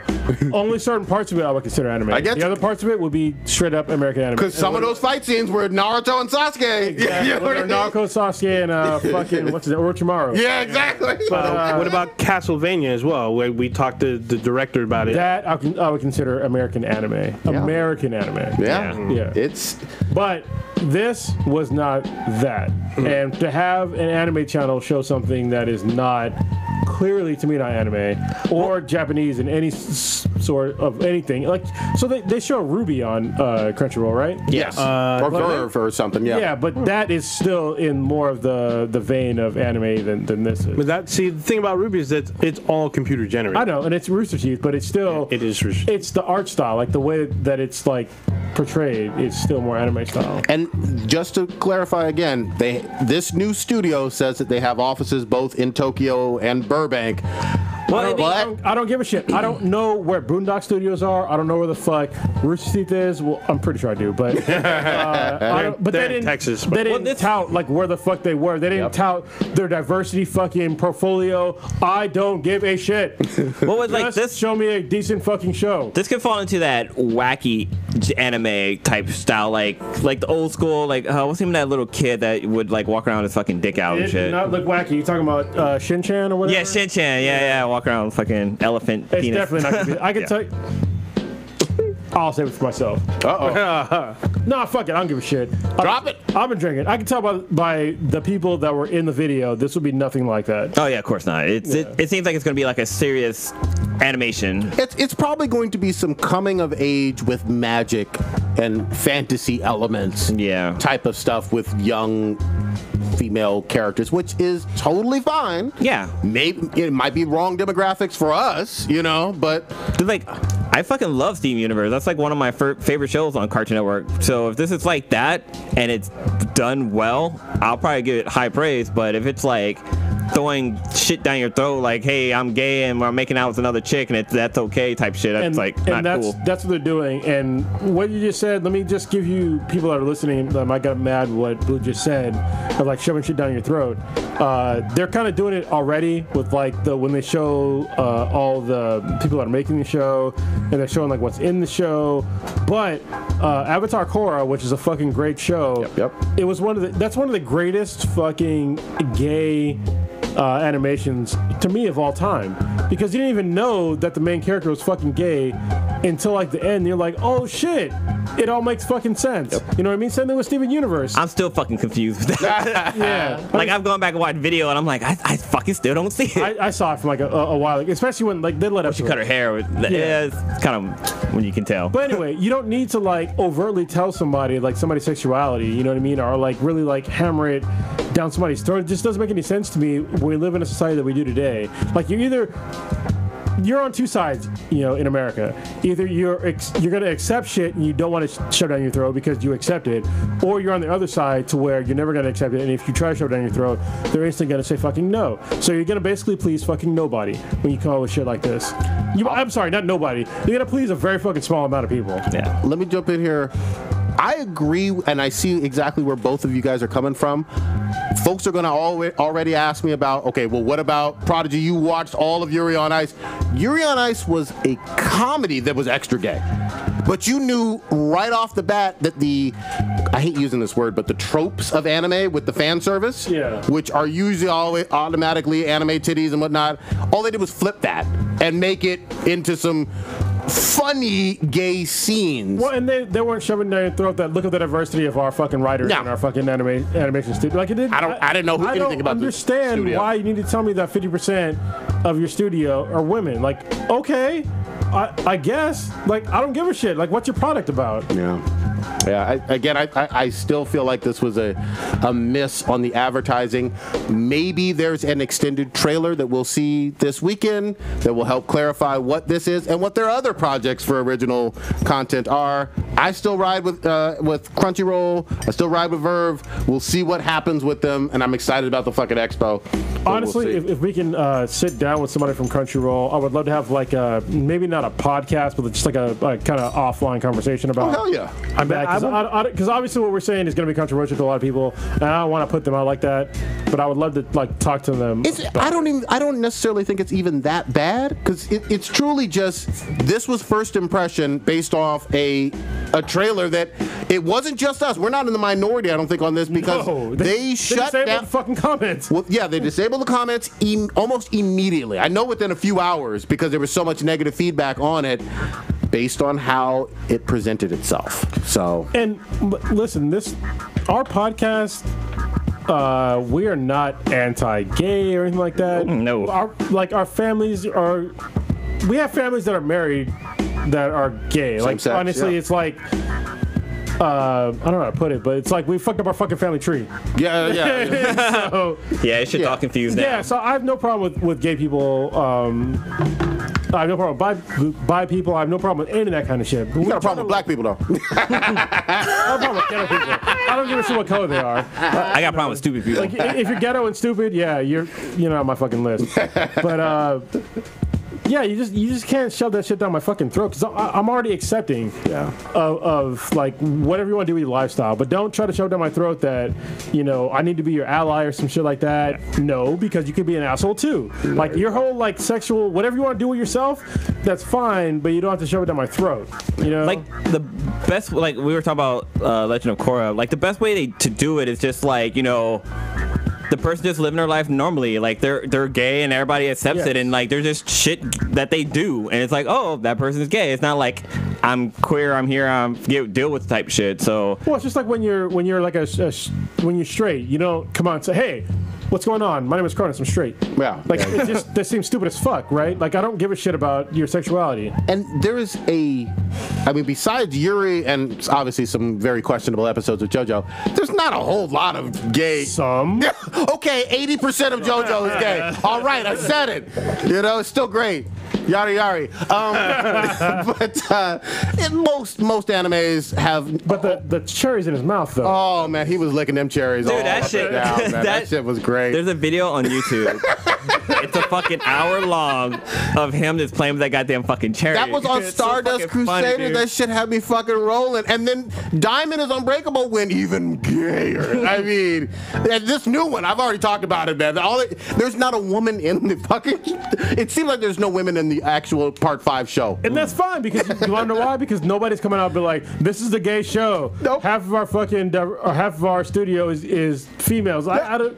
Why would I give a fuck about that? It's Well, gonna be why? hilarious. It's always so funny because like when you go to like cons and stuff, there's always somebody dressed as from JoJo's Adventures and Usually shit, like gender swap. all the time. Oh yeah. Oh yeah. I mean, it's one of those rare. And I know I've talked about it plenty of times, but it's one of those rare animes that if you're weird and into it, it's for you. You know what I mean? And it has a very interesting fandom. I'll just say that they go fucking hard as shit. God damn, we went deep on that one. Yeah, we did. If this We love Crunchyroll though. We do. We love Crunchyroll. We love Verve. If any of this conversation made you uncomfortable, you can feel free to like email us. We have like a offline conversation. If you go to bvanbti@gmail.com, email us. Don't be a fucking asshole about it and call us all kinds of names and shit. But we will have like a legit conversation with you. Yeah. If you would like to. And if you're a decent person, I think should we bring them on the air and like actually have a conversation with them might. on the podcast? Yeah, if you're not a crazy fucking asshole, Yeah. we'll talk to you about it on air. But you got to come with like some legit talking points. Don't just come to us like some bullshit. But we'll have you on the air to talk about it, and we'll keep it respectful. Yeah. So And if as not, long we'll as you just keep it respectful. we'll just delete you from the episode. So Yes. Yeah, like a cut you out in post. Yeah, like somebody, Howard. We'll fix it in post. Sticking with anime, goddammit. Sorry, I know we were on this for a minute. Attack on Titan. catch up? I'm current, goddammit. I'm current. the infinite loop. Wait. I gotta step out. Oh, behind. I'm gonna listen because I haven't listened to the last episode or I'm watched the last 3 episode. episodes behind. three. Oh damn, there's only 4. Okay, step out from No, like, there's 6. There's 6 episodes. Give apparently. us 3 full minutes. Yeah, I'll be back. Yeah. Wait, I'll give you a minute. Apparently there's 6 because my roommates are screaming at me that I'm There's 6 behind. episodes? Yeah. it's so fucking What good. the hell? Let me Yeah. see. I mean, unless you okay. I'm full. Does Human Centipede happen? Yes, Oh, everyone yeah. talks about In the Human ones that Centipede. you've No, the last one I saw was when was with what's his name? Kenny? Kenny. Yeah, oh, you're fucking When Kenny showed up. way behind. Oh, Kenny's like. You might want to step out too, bro. You might want to step out. God damn. Step out. We're gonna Should we- fuck up some shit for you. Yeah. Yeah. So this is your spoiler warnings and all that. Namaste. All right. Cronus. Yeah, I think you just said namaste. Yeah. Big reveal. Namaste. Yeah. So, Attack on Titan season just 3? 3, yeah. Right. It's been amazing so far with very few Titans. All right, there's very few Titans. Yep. I'm just gonna say like what happened in the last episode. I'll catch up to that in a second. Yep. But in the last episode, there was like the most crazy fucking torture scene ever, where some asshole got fucking caught for like faking the funk, and they put him upside down in a chair, and they took a fucking funnel. They put it in his ass, and the other end of the funnel went to his fucking mouth, and they spread his fucking mouth open. So Wait, so he was his own fucking human centipede? yes, God damn. yes, Torture motherfucker. and the motherfucker deserved it. yeah. I mean, He was a pretty piece of much. shit. Yeah. And still talking And he was shit. talking shit. And then he was talking shit. God damn. I was like, Yeah, damn. I put the controller down. I was just like, hold up, Human Centipede up in this motherfucker. I mean, and the other thing is, the whole fake king reveal had my jaw on the floor too. Oh, especially when he like broke character. I was Yep. like, God damn. Yeah. He didn't even give a fuck. Yeah. So anyway, let's back up a little bit because that was like tragic. So this whole season of Attack on Titan is basically them trying to figure out why there is all this fucked up shit happening within the walls. Like, Yes. why are there Titans in the walls? Why are there so many secrets? Why do the like the priests and shit know so much shit that the other people don't? Yep. And they started uncovering all this shit of basically a totally fraud government. Yep. Like the king isn't really the king. the actual heir to the throne is Krista. Yeah. Otherwise known as Historia. Yep. She's the actual heir to the throne, and her fucking dad had to watch his entire family get fucking wiped out. 5 kids, right? Yeah, by Aaron's fucking dad. Yes. Damn. Yeah, it's all fucked up. But apparently, if you're a Titan that became a human, and you can turn back into a Titan, if you eat another Titan that's a human, you gain their powers. Yeah, I remember them covering Which that shit. explains so much that we've wondered about on this show for the last 2 fucking years. Yeah. We've talked about it, we've speculated, we've guessed. Here it is. Yeah, because Aaron has powers that are not typical of any other Titan. Yep. And it's because he has the powers of Historia's or Krista's mom. Yeah. And so, like, when he screams, he can control Titans. Damn. He just doesn't know how to control it yet. I may have fucked this up. You stop me if I'm wrong. But did Aaron kill his own father? I'm not sure yet. Okay. Yeah, that wasn't clear to me in the last episode. Okay. Like, who killed the dad? To me, I thought that the Titans ate him, but at this point, I think that he might still be alive.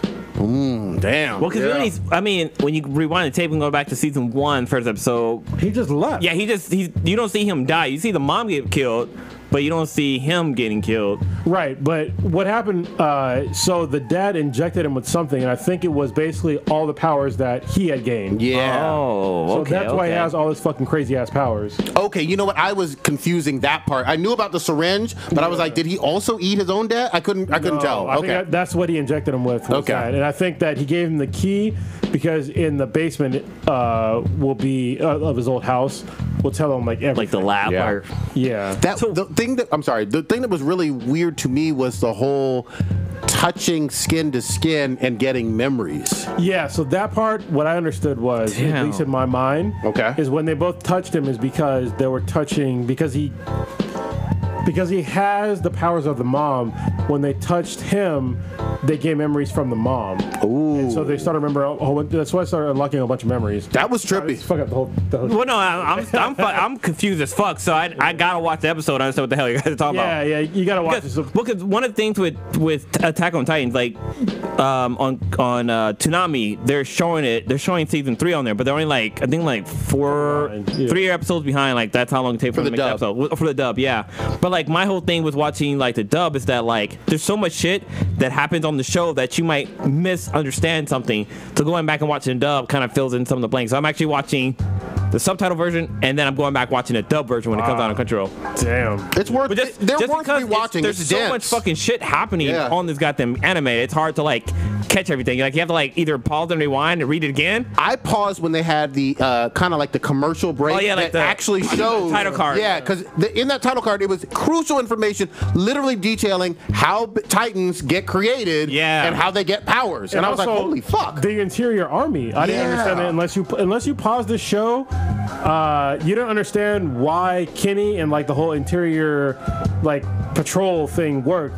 They're all about killing humans, not Titans. Yeah, not Titans. That's why they have guns. And if you don't pause that title card, you wouldn't understand that at all. Yeah, and it's only a 2 seconds on your screen. Too. Yeah, you know what I mean? You must have to fucking pause it. But it makes sense though, because if you had any like one, like say a scout, he could like basically lay rampage to an entire fucking city. Oh yeah. Like seriously. But what's crazy about those guys is that like, you know, they're killing people for the government, but they're just helping cover up a bunch of shit. Like with like for example, the chick who's the actual heir of the fucking the council, whatever. Like they fucking killed the mom, and the mom was like, "This ain't my daughter," and this and that. Yeah, and that. that was was that shit. I was like, "Damn, that's some fucked up." She didn't even hug her daughter. It's also that there's another person that replaces her memories, like that makes her forget shit. Yeah. Oh damn. Yeah. So that got pretty deep too, because there was like a person that was like a really good friend of hers that was like basically helping her to survive her mom being an asshole. Mm-hmm. That every time like they met, she'd be all happy, and then they were done, they would touch their heads together, and she would forget everything that happened. Damn. Trippy shit, man. This show has a whole fucking lot of layers. I love it. And like Blue said, it's definitely worth rewatching an episode to catch bits and pieces. Well, this is what Terraform Mars should have been. Yeah. Until they did season 2, and they fucked the whole show up. Yeah. You know, like that's one of the biggest disappointments in anime anime for me was Terraform Mars Season 2. Yeah, So- because I love 1. So would you say season 3 was worth the wait? Because it was maybe 3 years between So 2 far, and 3. so far they've knocked it out of the park, and there hasn't been, besides Kenny and whatnot, a whole lot of action. There has been, but there has been very little Titans. Titan death, but a lot of the action actually happens in flashbacks too. You know what I mean? Yeah. So Yeah. it's. But Kenny's a fucking badass. Oh, he's I'm sorry. Here's one of my other favorite things. There's gangsters. There's mobsters. Oh, yeah. Oh, yeah. There's like not only a corrupt government, but there's like organized crime. There's obviously there was a coup d'état from the military. You know, this shit goes fucking hard on some social political shit that's fascinating, and it used to just be a show about giants eating people. And there's a lot of torture. Yeah. Oh yeah. Oh man, some psychological fucking torture and shit. Oh yeah, when they made the guy read the fucking paper. Yeah, read the paper. Damn. Or they fooled him, what's his name, into thinking that he had already told the truth or whatever, or spilled the fucking guts, and he's like, I ain't no stitch. This shit has layers. It's fucking great, man. Yep. Yeah, I think I love how.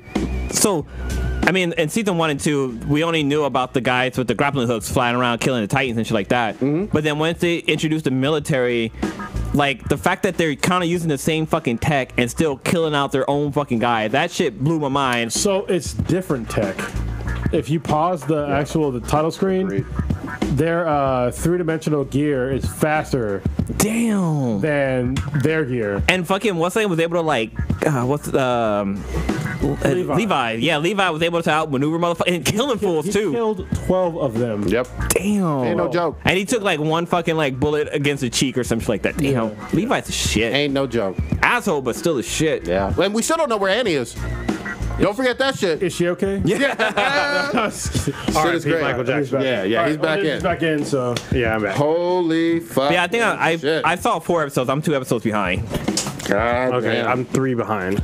I'm gonna sit down and run through them. I got something Marvel-wise we can touch upon real quick. There's a couple things, Marvel. Yeah. Yeah. We've talked obviously over and over again about the James Gunn controversy and Guardians of the Galaxy Volume 3. Marvel said, fuck all y'all, MCU fans, Guardian fans, Dave Bautista, James Gunn, all of you. We putting Marvel's Guardians of the Galaxy Volume 3 on hold. Big middle finger, measure our dicks, motherfucker. Did they really? Holy shit. They put it on hold, and y'all just gonna have to chill the fuck out. What y'all think? I'm not surprised. They didn't find a director in time, so they're going to put the project on hold.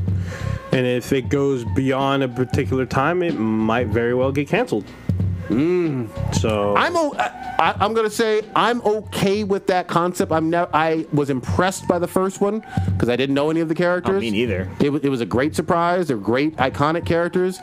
I don't need a volume 3. I think we have some excellent cosmic characters that Disney has just acquired. Well, 2 ended pretty well. I mean, Sure. like the whole story behind with the dad and all that. and stuff like that. Like I don't know the story, so I don't know where they could go from that. You got there's plenty of places. You got Mantis now. I mean, I mean, Captain Marvel will be out, and they'll be able to team with Captain Marvel. I guess they can. I mean, they already introduced the Nova Corps, so yeah, They have, but they can bring in that. Nova. They Yeah. can they could literally. do a lot of shit. So They could literally build upon this and introduce Fantastic Four. That's true. From a different reality or a reality gem or who knows. I figured I won't be surprised if they skip over this. If they skip Guardians 3, they Go use straight to 4. They use Ant-Man to introduce the Fantastic Four, having them trapped in the quantum realm. Wait, you're saying Ant-Man 3? Yeah, Ant-Man. Wait, 3, why would That's Fantastic if- Four be in a quantum realm? because they could have been trapped, and they can evolve around the story around that. Introduce Doom, how they got trapped in the quantum realm, thinking that they never get out, and you never know. It really depends on what happens next with the project. Yeah. I think the only thing that people really care about that aren't hardcore on the MCU right now is what's going to happen in Avengers 4. Beyond that, that's the only thing people care about right now. beyond that, this is all just kind of superficial bullshit. I don't Yeah. care about the Spider-Man on Mars or whatever the fuck else is going on. Show me what the fuck happens in the Avengers 4 if that's the big one. Like I feel like Avenger 4 is affecting all of Marvel's content right now, especially Of for course. movies, because people want that. Yeah, it's a big one. It's the big $2 billion franchise that people give much more of a shit about than anything else. Everything else is like a side story, kind of like, Star Wars Solo versus Rogue One. Some of them are good, some of them ain't. So I think Avengers 4 is going to have Consuela with a dustpan. Damn. And some lemon pledge. Oh. Clean this shit up. Yeah. No. Damn. We're going to see. So, what was your other Marvel? I just thought, well, this is Marvel, but not MCU related. Sure, go ahead. So apparently Tom Hardy is signing up for a 3-picture deal based off of Venom. And Venom is around the corner. It's in late October, which isn't that far away. We're almost in September. I will call it again, just like I did accurately for the fucking monster movies. He signed for 3 movies, but no. Because if Venom fucking shits the bed, it doesn't matter. Like, everybody was talking about the fucking Dark Universe bullshit is gonna, happen after the Mummy, but the Mummy failed, and thus went the Dark Universe. Got canceled right away. So I think Sony's taking a huge chance introducing Venom prior to any Spider-Man movie whatsoever. So I think that's going to divide already, like off the bat, any real comic fan. And I think beyond that, people are not going to understand what Venom is.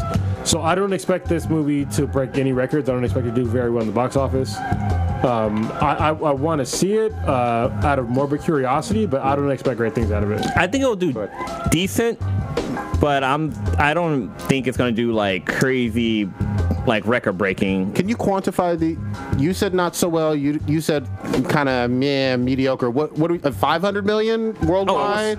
300? I will say worldwide? Yeah, maybe 500 million worldwide. Maybe 4. I'll say below 600 worldwide. Yeah. Okay. I mean, because it looks like a decent movie, and Tom Hardy is a good actor, but I don't know. I think because of Avengers, like the Infinity War, I think a lot of people are more looking toward that than any other like sci Marvel movie coming out. Okay. Because like Ant-Man did poorly, and I feel like it's because of Infinity War. And I think it is a side Venom story. might have the same problem. And plus, it doesn't have Spider-Man in it. Yeah, Venom's gonna have a worse problem. Yeah, so... And this is also a non-MCU movie. It's gonna make money, just not a lot of it. Not retarded money. This ain't no $1 billion movie. That's how much it costs to make it. I completely agree that this is not a $1 billion off the bat movie, because this also might be a rated R movie. We'll see about that. I'll be happy about that if it's rated R. Rated R would be much more fun, and I get more curious. I could see this doing... I could see it above 650 million, if depending on competition. In late October, it's Halloween time. This is almost a monster movie disguised as a supervillain movie. Yeah, but would I guess the general audience understand that? Oh, it's going to be. Don't get me wrong. This is going to be a weird spin-off, not comic accurate Venom. I'm never backing down from that. You're absolutely right. A lot of things about the character Venom and the alien symbiote itself won't make fucking sense, especially for comic fans. I get all that. I mean, they have to like change the whole storyline, because the whole the way that Venom looks is because of Spider-Man.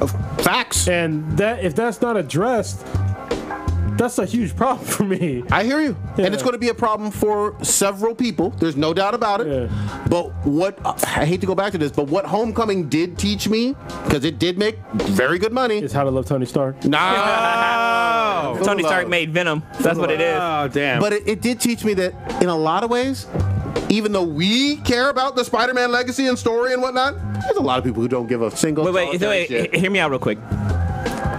This is how Venom is going to tie into Homecoming.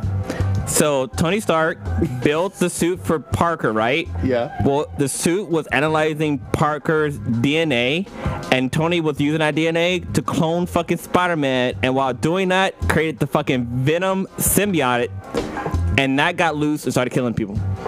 And then eventually attached crazy. To... What's the name? If that's crazy. And that's how Tony Stark will be in fucking Venom.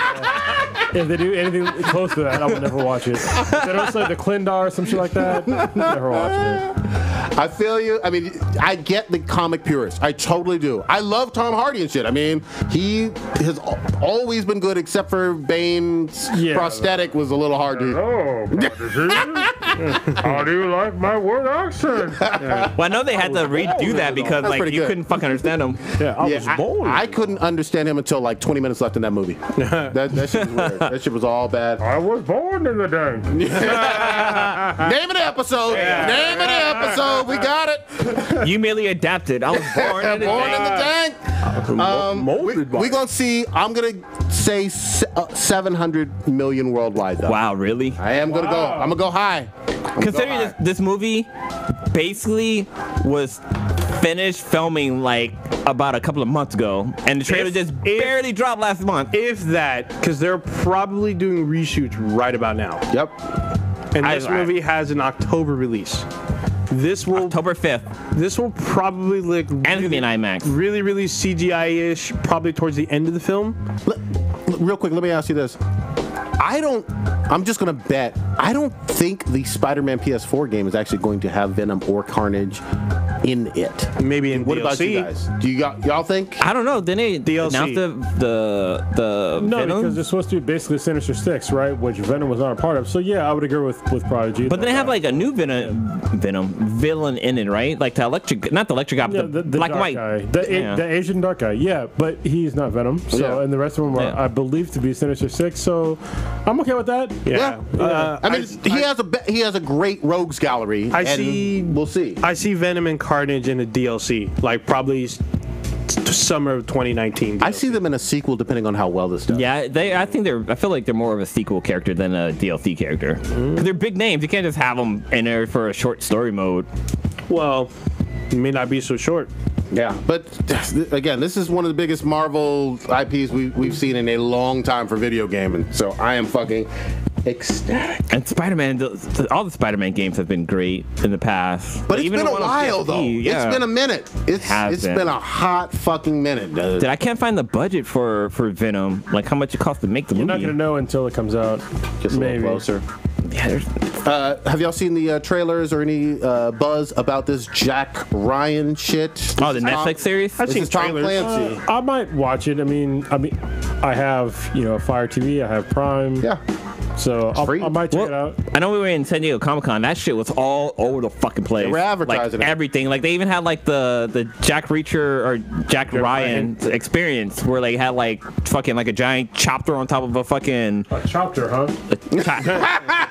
Get to the chopper. They had a chopper. Get to a helicopter. Get to the chopper. No. Wait. That could be another name for the episode. That's what I said. Okay. I was trying to do my Arnold Schwarzenegger impression when I said chopper the first time. You know what? To the chopper. You know what I'm saying? This motherfucker ain't no Jack Bauer. Fuck him. You ain't watching.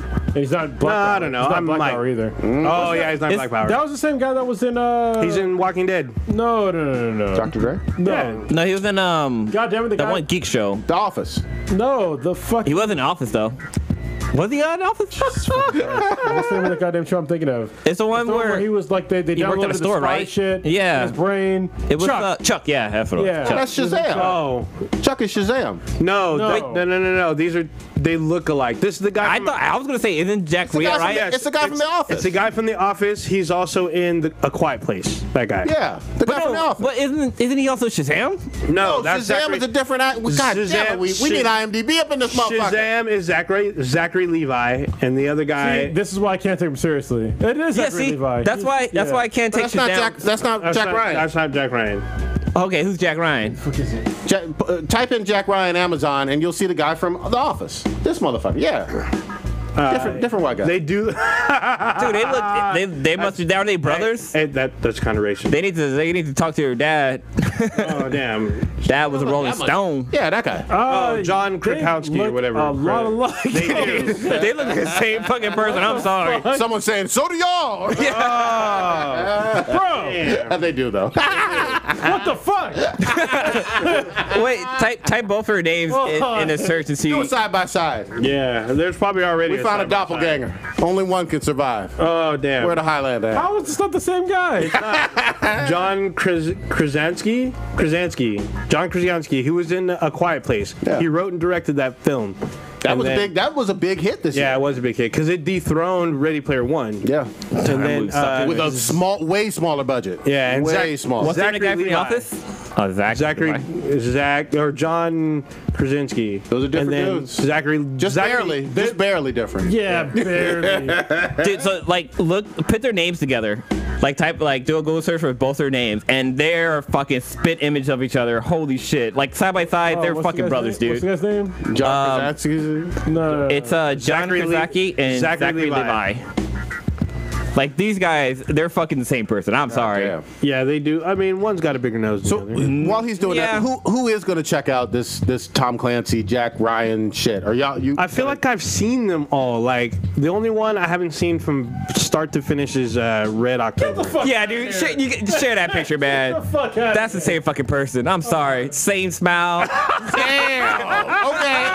All right. You know what? They are the same dude. They got different names, but they're the same dude. It's hilarious. Oh, this is a really small picture, but Just share it with the world. Yeah. All right. it's so fucking similar. That's the same dude. So if you're listening to this podcast, look up John Krasinski and Zachary Levi. It's just like what's her name? The girl that was on New Girl and Kate Denham. No. The fucking singer. Demi Lovato? No, Demi Lovato's way hotter. She did I've been drinking too much. Katy Perry. Yeah, she looks like Katy Perry. Ew. Yeah. It looks like also like 5 other women too. Yeah. It's fucking crazy. Her sister's an actress. Though. Also, the Her chick sister's on Bones. Also, chick who plays in Mr. Robot, the one that plays his sister. Oh, she looks just like Kat Denham. She looks like Amanda Seyfried. What? No. Amanda Seyfried. I don't know that way. The blonde. The blonde looks like Amanda Seyfried. Yeah. But then also the chick from Almost Human, she looked like the chick from Eureka. You guys don't know who that is, but damn, that chick looked they look dead alike. God damn. All right. Who was that? We have found an error in the multiverse. It's a Metallica whiskey called Blackened. Ooh. We have jumped all over the place. For sure. Where did that even come from? Looks like some kind of Kim weird ad. tagged me in a post. God, It's an amazing picture. All right, you guys do some Ask BTBI? Yeah, I did ask. Well, What did you want to do? so this news came out today. About Mr. Robot? Yes, Oh, Mr. yeah. Robot final season airs late this year, December. Sad. No, next year. Is it next year? It comes out next year. I thought it was just late December, which is pretty much fucking next year. But No either way. way, season 4 of Mr. Robot will be the last season. You know what it is, though. Old boy is trying to Rami be... Malek. Rami Malek. He's trying to be a movie star. He has that Queen... Oh, the Queen movie. That's movie in coming November. out. And, more power to him. But, I mean, that movie star power that's big time. And I love Mr. Robot. I want to see more. But Yeah, I love Mr. Robot. Yeah, But see, the thing with Mr. Robot, I mean, how can you top last season? Like the shit they were doing in every episode, like. We keep saying that every season, though. Yeah, They but keep it's like, giving come it to on, us. like, damn, X gonna give it to us. how you can't be throwing out fucking gems all the fucking time. Yes, Eventually, you're gonna can. fucking run Hey, out. You know what? If they keep it small, then it's perfect. They've been doing it fucking big. Every fucking season. Walking Dead's been on for 8, going on. They 9 have shitty seasons, A lot though. of people, yeah, that's the point. I have not watched this season because that's how horrible it's started. I've seen 1 episode of the last season. I'm okay with Mr. Robot ending because I would rather a show to end kind of early than to kind of right into the sunset a little too late. Yeah, Of course. So, and this is one of the shows where it's so fucking dense that you cannot keep this density of information going for a long period of time. Dude, what's so great about it is that if you go back and watch the first episode, like season 1, Dude, there's episode 1, so much hidden there's in there. so much shit that you miss. Yes. Especially like knowing like what he's all about, like as the season goes on. And if you go back and watch the first episode, just him in the cafe scene where he's talking to the store owner. He's like, yeah, I've been on your network and I found out that you fucking have kitty porn. Yep. And this and that. He's all, I'm not trying to be your hero or anything, but the cops coming for your fucking pedophile ass, and that's it. He like walks out. Yeah. that shit was great. Nothing beats on that show. BD Wong, full drag, rag, going to the graveyard, lifting up his skirt, pissing all over the grave of somebody, and you just have your jaw on the floor like, what the fuck am I supposed to do with this? There's BD Wong is a national treasure. Oh yeah, this is for sure. BD Wong is amazing on that show. Amazing. I was watching a show. Was it Father the Bride? BD Wong was in Father the Bride. Yeah. Wow, that's cool. Father the Bride? Really? Yeah, I was watching it. So when my oldest daughter comes here, we usually show her like old movies. Yeah. And Kimek was showing her Father the Bride, and the assistant to the actual the wedding coordinator is BD Wong. God damn. Oh shit, that's Yeah. fucking crazy. He's been in it a long time. Yeah. He's been. He's not young, but No, he he's doesn't not. look old at all. Oh No. yeah, they say Asian don't raisin. Yeah. God damn, I like that. man. I like Black that. don't crack, but it does, and so does Asians. God damn it! just take care of your fucking body. Yeah. Did I told that to my Asian coworker, and she's like, I've never heard that before. I'm like, yeah, that's how it works. Well, Asian don't Asian. it's funny because I was watching The Last Dragon with Bruce Leroy. Like I bought it man. on fucking Amazon on goddamn Blu-ray, and William H. Macy is in that fucking movie. Wait, Yeah, what? old school. Yeah, he plays a Crackhead in the movie? No, he plays like a producer who's trying to get Vanity's character to like let that bad singing white chick on her Oh fucking yeah. show. So doesn't he have a porn stash in that film? Just like he does. Does he have a porno stash? No. That's some weird shit, dude. I got a question for y'all, and I know it's not on the Beat and BTI list, but I just got to put this out there. So help me settle a bet. No fooders. No fooders. Help me settle a goddamn bet that's going on in my fucking household now. Okay, you ready for this? Good. The Flash. It is about the Flash. Okay. Oh, okay. Is Rainbow Dash from My Little Pony anywhere close to as fast as the Flash, goddammit? My 4-year-old daughter keeps trying to tell me that she's fast in certain episodes. What the fuck? It's bullshit, right? It's gotta be bullshit. It is bullshit. Okay. Can the Rainbow whatever Rainbow Dash. go back through time? So someone sent me a GIF with her exploding through the fucking sky on some like Silver Surfer looking power shit. I will admit that was compelling evidence. I've never seen it in the cartoon. But can they go through time? I don't know. I don't think so. I do not watch the show very often. Can she create a speed clone of herself? These are good questions. I would have to go deep into the lab. The bronies have come at me on Twitter a few times now. Yeah, Brony's coming after you. Yeah, man. It's gonna be all bad for it's you. all bad, but all bad. I will maintain Flash is the fastest until I see compelling evidence to support the ridiculous claims of my 4-year-old. This is hilarious. So I'm typing in how fast is RIA, and it automatically completes for me Rainbow Dash. Rainbow Dash is on some shit, man. You know why? Because Google's listening to it. No, definitely slower. Okay, what you got? Mach 10, which is 7,600 miles per hour, which is definitely slower than the Flash. Oh yeah, Okay. the Flash. Okay. He what? Oh god. He goes like Mach 11 or Mach 12 or something. even Is that her max or is that her average? Max speed. Okay. How fast is the Flash?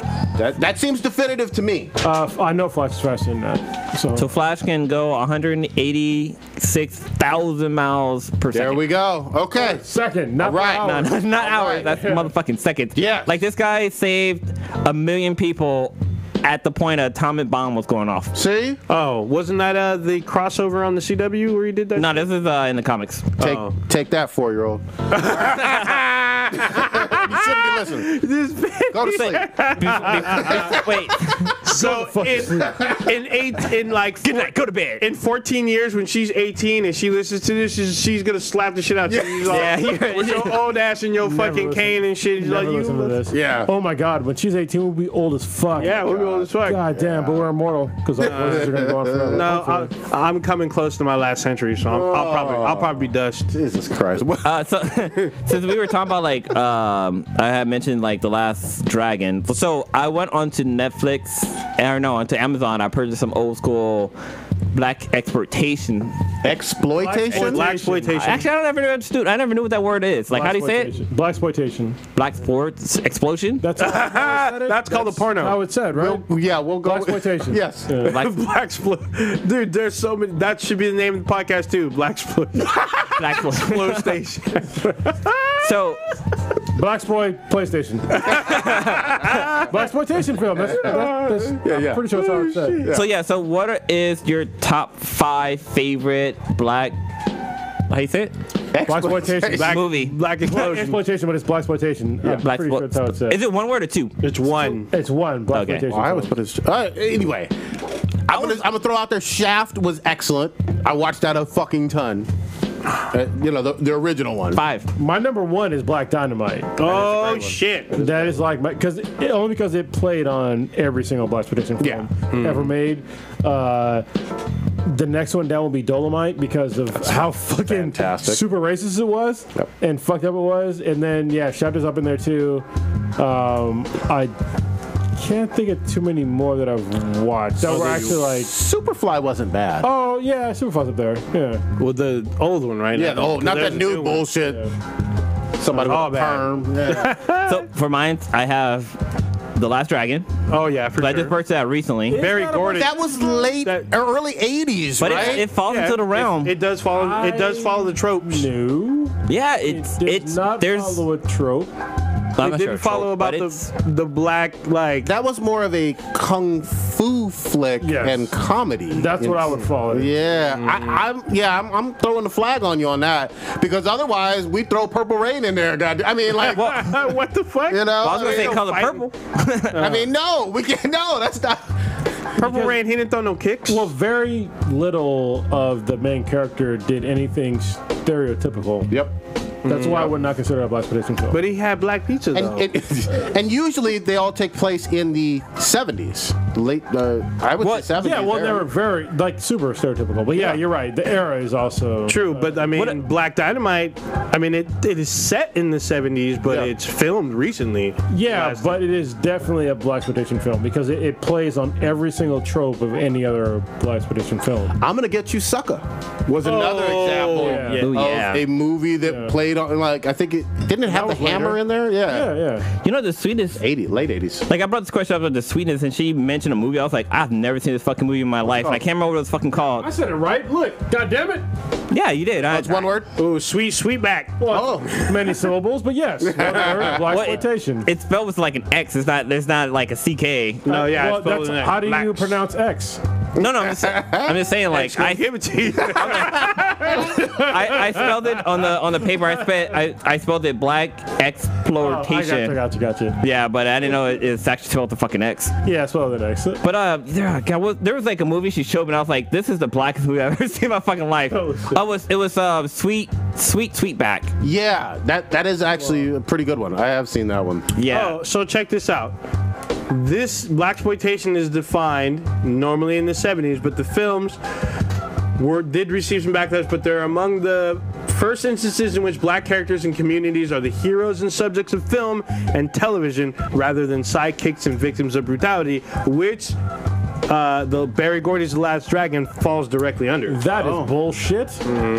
That definition is bullshit. Pam Grier's Coffee was another one. Yeah, because Oh, shit. by the definition you gave, that's like the majority of black movies. The vast majority. Tyler Perry did 11 movies. I like would that. not consider any Tyler Perry movie. Oh hell no. And they have stereotypes in those Tyler Perry They movies. do, but it's not like the old school stereotypes like that. Huggy Bear and shit. Yeah. Huggy. Especially like when you bring in the era. Yeah.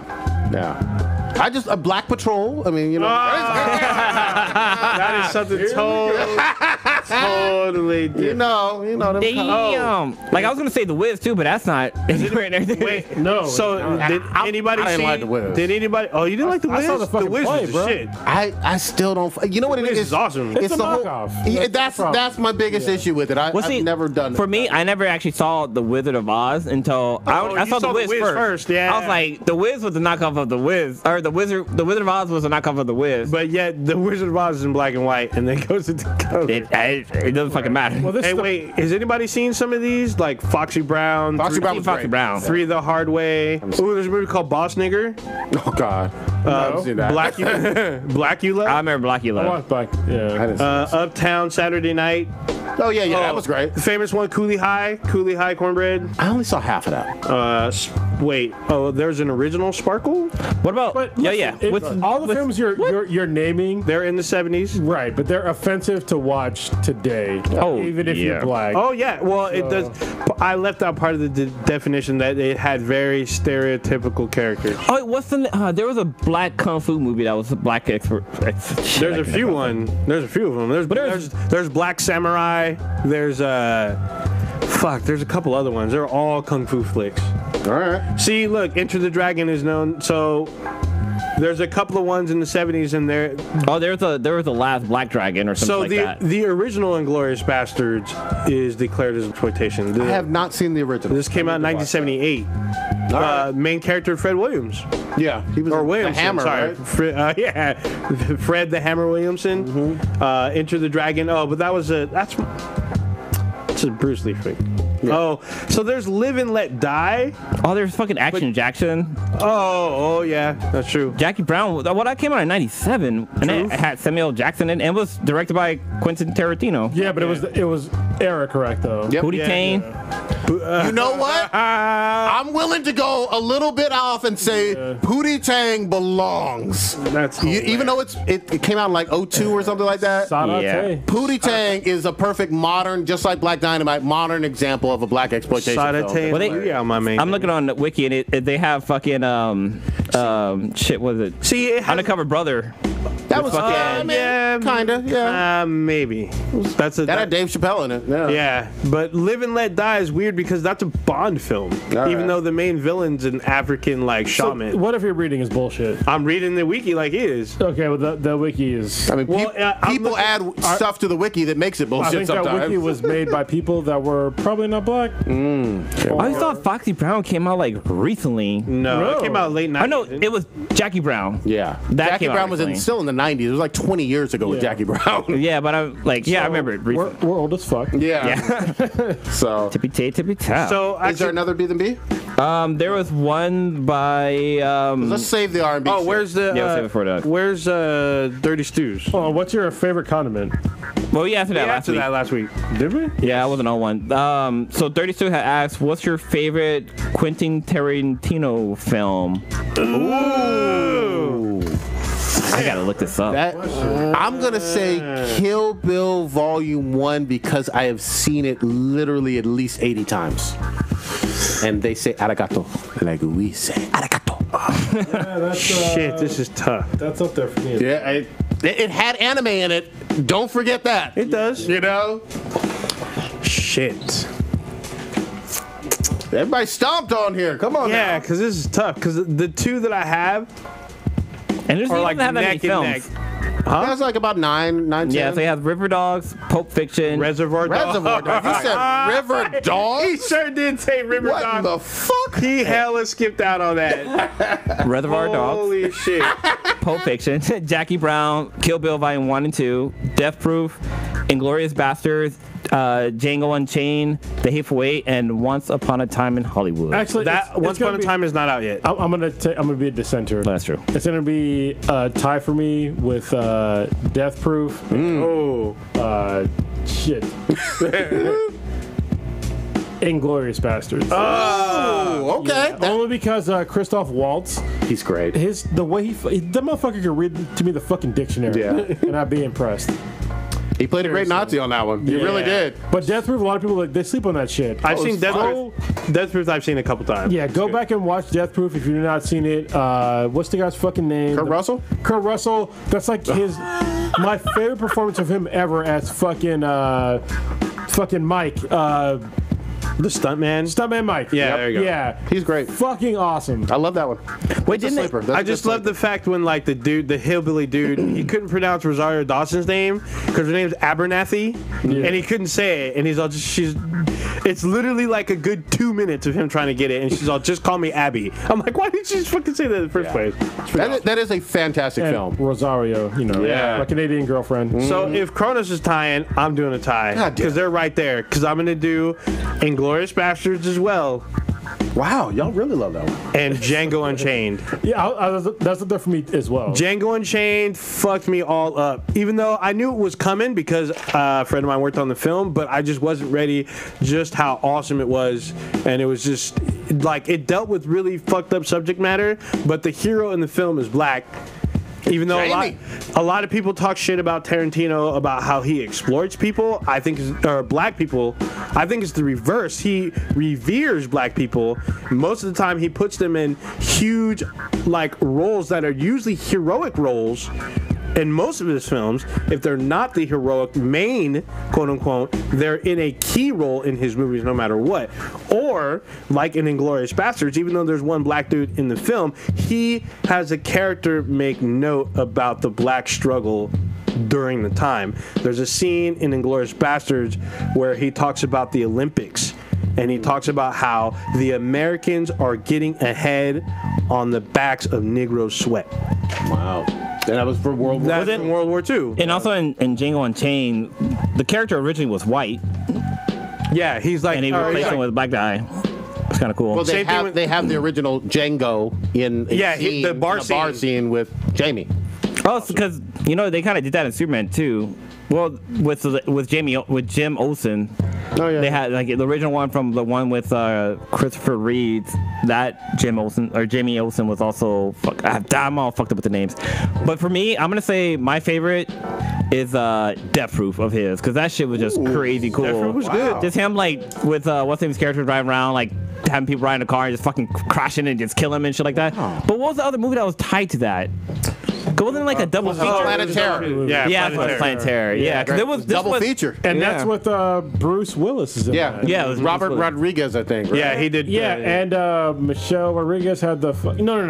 No, it was it's Marilyn Manson's old girl from Charmed that was in that with the. Oh yeah, Rose- Rose, yeah. shotgun. Rose Shotgun. McGowan. Fucking the AR-15 fucking... Yep. Yeah. leg. That was fun. Yeah. That was fun Yeah, watching that. Rose McGowan with her grenade launching leg. So he didn't direct the one from Dust to Dawn. he's in it. He's in it though, right? No, But he didn't direct co-directed it with Robert Rodriguez. Okay. Yeah. yeah. 'Cause that would have been my favorite because we got to Yeah. see that whole snake scene. It's weird because there's a documentary Selma about Hayek. that. God damn. Yeah, that was a good. Yeah, that go was a back good and scene. watch how bad she fucking was. And So- Harvey Keitel was in that one too. Yeah, I gotta say an honorable mention because if you've ever watched the movie Four Rooms, the very last segment is directed by Quentin Tarantino. Good So shit. each segment is the first segment. I think is.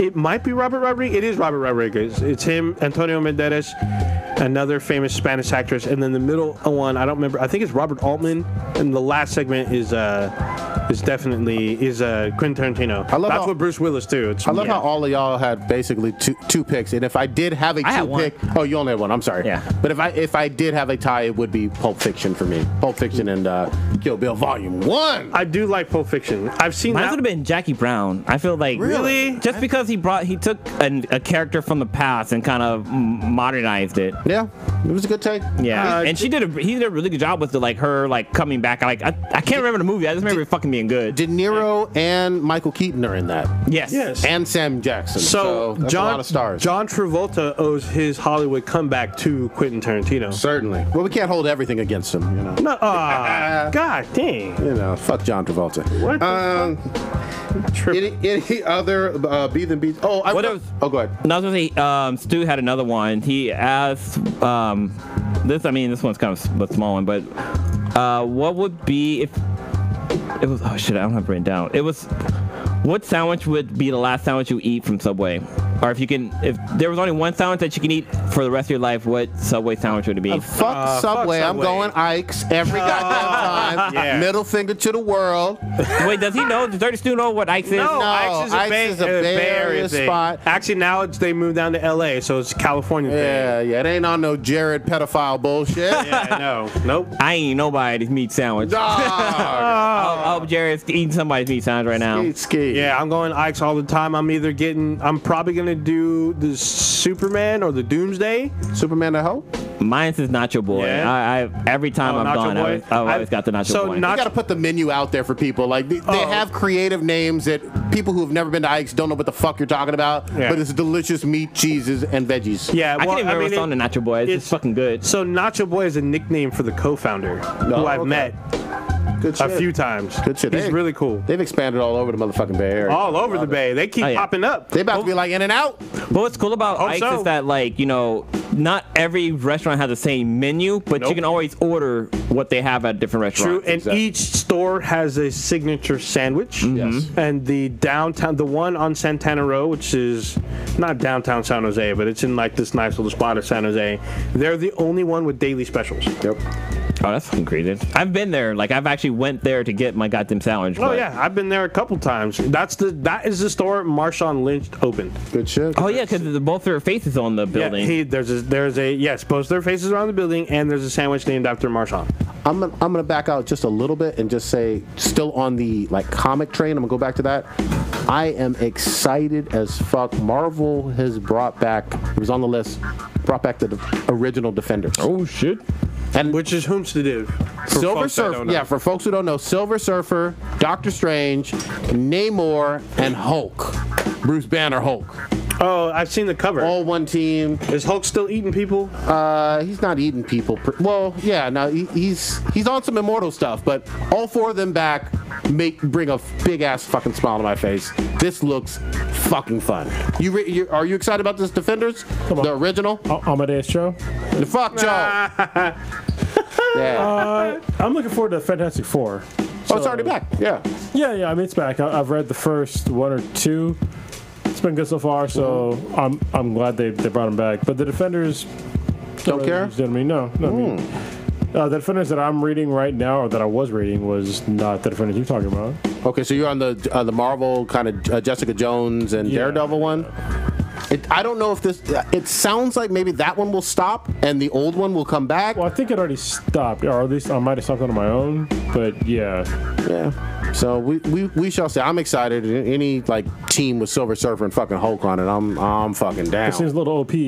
It's super OP. Yeah. And strange. I mean, come on. Yeah. You know. And Namor ain't no fucking joke himself either. He's not, but he did die like a bitch. Too. I think it was a Sentry or Hyperion. Hyperion ain't no joke. Yeah, he fucked him up. Yeah. It's fucking good. So we'll see. I'm not going to get into this week because I want to do my own fucking homework on it. But have you guys heard about some of the stuff going on with Comicsgate? Or Comicgate? Comics? Yeah, there's a Comicsgate? I was just reading up on it a little bit. Sounds like some bullshit. Sounds like some folks that have some different political beliefs about comics fighting with each other. I'm going to get to the bottom of it. Maybe we'll put it on the list for next week. We'll see. Listen, politics do not belong necessarily in comics. I understand there's some stuff in comics that are political or whatever, but I don't think they belong, especially when people that are external to the comics bring it into the comics. I don't really like that all the time. You know what I mean? Like sometimes it's okay. Like I guess with like Nighthawk, there was like some political shit in there, but it had to do with like, you know, gun violence, which got politicized in Chicago. And I thought that comic was great, but then nobody read it, and I got pissed because it got canceled. So, yeah. For me, it depends. X-Men has always had politics in it. Yes, I gotta say it depends too. Because X-Men had politics. I read through all of Hydra Cap, which was political in a lot of ways too. You know? Well, it was political, but it was fantasy politicized, right? Sure. So it was shit that had to do with like Nazis and basically like a Nazi regime took over Captain America. It wasn't more tied towards or directly tied towards current political stuff. It made some... But there were some parallels. Yeah, it alluded to some things too. I mean, I think that the one that kind of turned me off was, I think, the Mockingbird one, which I never read before, and it did get canceled with the shirt. Yeah, with my feminist agenda asked me about or whatever. That one was never my book to begin with. Didn't interest me after the controversy. I never would have read it, period. It just didn't. So it all kind of depends. I like Cap, his introduction, punching Hitler, which is political in a lot of ways too. Well, but okay, so back then it was a little different though. Sure. Like the punching Hitler thing had to do with like, so comics back in the day had more to do with, not more to do with, actually a lot more to do with some political commentary. Absolutely. And like, you know, slice of life kind of shit. And that's how we have manga today was from World War II. Okay. And a lot of the things that have to do with like our modern comics came from World War II as well. Sure. You know, with Captain America and stuff, which I get, but I don't. It's a weird place for it now, for me anyway, as like a current observer, also understanding the history of comics and the history of the United States and the world. It seems kind of awkward to me, but I can understand if somebody gives me like a different argument. Sure. Like I'm not dead set on that argument. So can I throw one more thing out there with you? I don't know if you read it at this time, but definitely there was a lot of, I know specifically with Spider-Man, but I think a lot of New York-based heroes in the Marvel universe doing tributes after 9/11 was a big thing. Yeah, that goes along the same line. So yeah, I understand both sides of the argument. Yeah. So comic books can help people go through difficult times, especially when they're kind of worldwide events. Sure. Oh yeah. You know, we haven't had one of those kind of in a while. What's probably why I'm on a certain side of this argument, but I get it. Like fantasy helps us cope with our lives. Mm-hmm. So and even certain video games touch on political stuff as well. You know what I mean? All forms of art or whatever. I mean, not even just political. Like when one of the main reasons why I love God of War is because I loved it as like being a father. Mm-hmm. Like how difficult it is for you to raise kids, and if you happen to distance yourself from a child, like trying to integrate yourself back into their lives is going to be very difficult for you to do. Ooh. And I think that have y'all seen the video about that? But it can be done. About the kids being separated, about the kids we detained being separated from their parents and not seeing them for months. Well, that wasn't where I was going, but yeah, I understand that too. You talking about the people that were immigrants to America? Yeah, and how the mom, dad, and kids were separated, and after 3 or 4 months, the son finally sees the mom, doesn't know who the mom is, pretty much. Let him finish up this one. Yeah. On God of War. I'm sorry. It just fucking derailed me. Yeah, So I can't fucking remember. But, yeah, I mean, God of War is like a really good example of how you can do things kind of the right way, because they told like a story of how a father wasn't there for his child, and then how he had to be there for his child, and how like their whole relationship kind of evolved over time. And I think that was like genuine. I think that the way they wrote it was definitely genuine. I didn't feel like it was fake at all. And I thought it was awesome, because like if you're a dad that plays that game, especially as like an older dad, you will see like echoes of that game in your life, especially if you've dealt with like, you know, your kids going through like the teenage years, because they go through like all these stages. And I think they did a really good job with Atreus going through his development in the game against like a really hard-ass dad. And me as like a Marine, I can definitely feel like my shoes as Kratos is like being like a hard-ass dude trying to deal with like a child. I seriously I need you to make a promise to our listeners, goddammit. You have played God of War already. Play through The Last of Us, motherfucker. Seriously, especially on this same topic, because I want you to express some of your ideas. Yeah, exactly. I want you to express some of your ideas and feelings comparing and contrasting those two. It's certainly a father and child story as well. Yeah. And I just want to get your take on it. I've wanted it for 4 years, but I want your take on it. Yeah, I mean, I'll play it. Like you keep saying it. I'll do it. Well, it's hard right now, you know. I'm giving you shit, but I just want to play it. It's understandable. You give me shit for a good reason. Yeah. The reason why I didn't play Last of Us is a kind of a long story. Basically, my PS3 shit the bed. Yep. During the time when I just bought Last of Us, so that's why I didn't finish Last of Us. So it didn't shit the bed. Sony fucked me over. They did. All right, they literally bricked. This is a different conversation, but they bricked my PS3. And Prodigy let me borrow his Last of Us remaster for the PS4, and I will play it as soon as I'm with God of War. Again, your replay. I'm sorry, it's so fucking good. Check it out. It's so good. The rumor mill is going hard because this game, Last of Us, dropped in June of 2013 on the PS3. Yeah. all signs indicate that Last of Us 2 will drop in June of 2019. That'd be great. So I got time. yeah. No, finish it now. I'm not gonna play it until I don't know, April. All right, 2019. let's wrap this up. Yeah. Old Ninja, what you got populating, fapping to, besides Crunchyroll Expo, which you need to tell us when you're going? So I will probably be Crunchyroll Expo on Saturday evening, like early evening. I might go on Sunday as well. We'll see how much of the squad is gonna probably go. I don't know if Stitch is going. Does anybody know? We'll find out. Who's Stitch? Yeah, exactly. Oh, damn. Dude's been MIA. Yeah. Saving the city. Or Black and Black times, maybe Infinity. I guess I got a recommendation real quick. Yeah. So, Destiny 2 is free on PSN. Is it really? Yeah, it's free on PSN right before their big ass update. So if you do not own or you wanted to get it and didn't think about getting it, it is free right now. Get it now and then just spend like the $40 for the update. Man, I guess. fuck that game. God damn. God of War 3. It's going out for the PS4 as well for free as well this month. Destiny 2 is a decent game too, and it's free.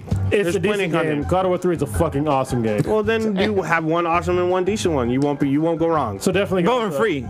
Go with the badass one. I'm just saying. Start with one. Go for to both. next. I say do both. Do fucking both. If you have PSN Plus, yeah, you're right. It's free Yeah, either just way. go for it's free either way. Do both. Download both. Spider-Man is upon us. I'm just saying, ripping off Helios' head and then using him as like a fucking flashlight That's to the fucking darkness. awesome. I do need to see that again. Yeah, but especially remastered in high def. Yeah, I need to yeah. see that. Yeah, but harnessing the power of the Traveler. Oh, this motherfucker. And no great. storyline. Yeah, it's great. right? Well, Destiny 2 has a story. It's Destiny 1 that's a little shoddy. They're both shoddy. We're not going to do Yeah, this again. We're not going to do this again. Anyway, so I've been playing Destiny 2, obviously. Playing Modern Warfare 2 because it's been pretty fun. It's like weird getting back into it. Probably going to see this movie this weekend, Kin, by the Ken? guys who did. Ken No, not Ken. K.I.N.. Yeah, K.I.N. The guys who did Stranger Things and a couple other producers. They put out this movie. It's coming out this weekend. I might have time to check it out. I think other than that, Long that's weekend. kind of about it. Yeah. Blue, what you got populating? So, oh man, I've been trying to keep up with I'm trying to catch up on my anime, so I've been watching two episodes a fucking day to try to catch up. I'm like 2 episodes behind on My Hero Academia, Okay. Nice. which is fucking, it's the whole fucking high school, like the classes fighting against each other, get their fucking hero license. Class It's 1A? been crazy as fuck. But so I'm catching up on that. I'm catching up on Darling in the Franxx. We didn't touch on Voltron because goddamn, season 7 of Voltron is off the Give goddamn me one more chain. week. I swear to God I will All be right. current. You That's keep the whole saying talk that. Holy I'm shit. on 5. I'm almost there. And like, Last 2 episodes. yeah. God damn. Okay, Yeah, I like, can't wait. like, goddamn. Like, Kronos had mentioned how, like, I mean, when we did the interview at San Diego Comic Con, I mentioned, like, you know, are there gonna be vehicle mode Voltron? And I watched this episode, I was like, they fucking touched on it. Like, they couldn't say yes, but they couldn't say no. But Put yeah, in just a tip. yeah, it basically stuck in the tip. And we get one more season. And we got one more season that comes out in December. But yeah, I'm catching up. I'm doing that. Saturday, Sweetness and I we're going up to Livermore to go wine tasting with the Livermore wine trolley. I've done it in the past. It's basically like this cable car looking thing that has tires. It drives you to like 4 different wineries and you get to drink that. I'm hoping to be able to do Crunchyroll on Saturday and Monday, but I'll probably be there like early mornings on Sunday and then probably like midday on Monday. So we'll see. But I will be there, and I'm nothing. Okay. I'm not gonna say her name, Damn. but she know who she is. Thickness. Kronos, what you got populating? It's all good. So this weekend I was planning on pouring the foundation for the Infinity Base 3.0, but that's probably not going to happen because I didn't call anybody. And I doubt any concrete company is going to pour me concrete in 2 days' notice. So I am going to talk to K-Mac and go to CRX, otherwise known as the Crunchyroll Expo, on Saturday. Cool. I will probably forego doing jiu-jitsu to come out and meet all you people and have fun. Yeah. about to do that thing. You don't want to just hire some folks at Home Depot and just whistle real hard and have them come into your home. I'm not trying to get arrested by fucking ICE. I'm just saying. Good shit. Throw it back to Africa. I'm just saying. Throw it back to Mexico. Throw it back to Africa. God damn. I've been to Africa. I'm good in America. There you go. Crunchyroll Expo for me. I will probably do Saturday. I'll confirm that with the better half a little later on. I did finish Detroit. Become Human. I am a shitty decision maker. That's all I'll say. Yeah, you are. Yeah, my decisions were awful, and I started World War III with robots. Dude, another crazy thing. I went back and watched fucking oh god, what's the name of that movie? Showgirls. Like back from like 1996. Showgirls. Jesse from fucking Saved by the Bell, naked and topless. Dude, that movie is it's the storyline is fucking good, but the acting is goddamn horrible. My God. But I understand because the movie it didn't do too well in theaters, and I think it's because it got the NC-17 rating. It was the first movie to ever get that rating, but it did really well when it came out to like DVD or not DVD, VHS. I saw Jesse's titties. That was fucking and badge, dude. You saw her fucking badge. Yeah, man. But yeah, man, I watched that movie again with the sweetness, and like it's all good fun and games until like the rape scene at the end. I'm like, oh shit, I forgot about this scene. That's a terrible scene because it goes on for a minute. Yeah. Oh yeah, for real. All right, that's a nice way to end the show. Thank you very much. Yeah, appreciate that. You're welcome. Appreciate that. All right, check us out on the interwebs at BThanBTI. That's BThanBTI. You can see us on YouTube also with BThanBTI or Black and the Black Times Infinity. Subscribe on YouTube. Apple Podcast, go live. Apple Podcasts. Subscribe, rate us, leave us a comment. SoundCloud, Player FM, Stitcher, anywhere you can listen to a podcast. BThanBTI. Check out our official website, benhatproductions.com/BThanBTI. Also on Amazon, we have an app on there. Go on there, download, check it out. Skate. These nuts, nigga. God damn. Yet many questions remain unanswered. Bible Black. God dang. Who the? I didn't watch it. Wicked City. Antiheaven.com. It's .org. Orgy? I'm down with that.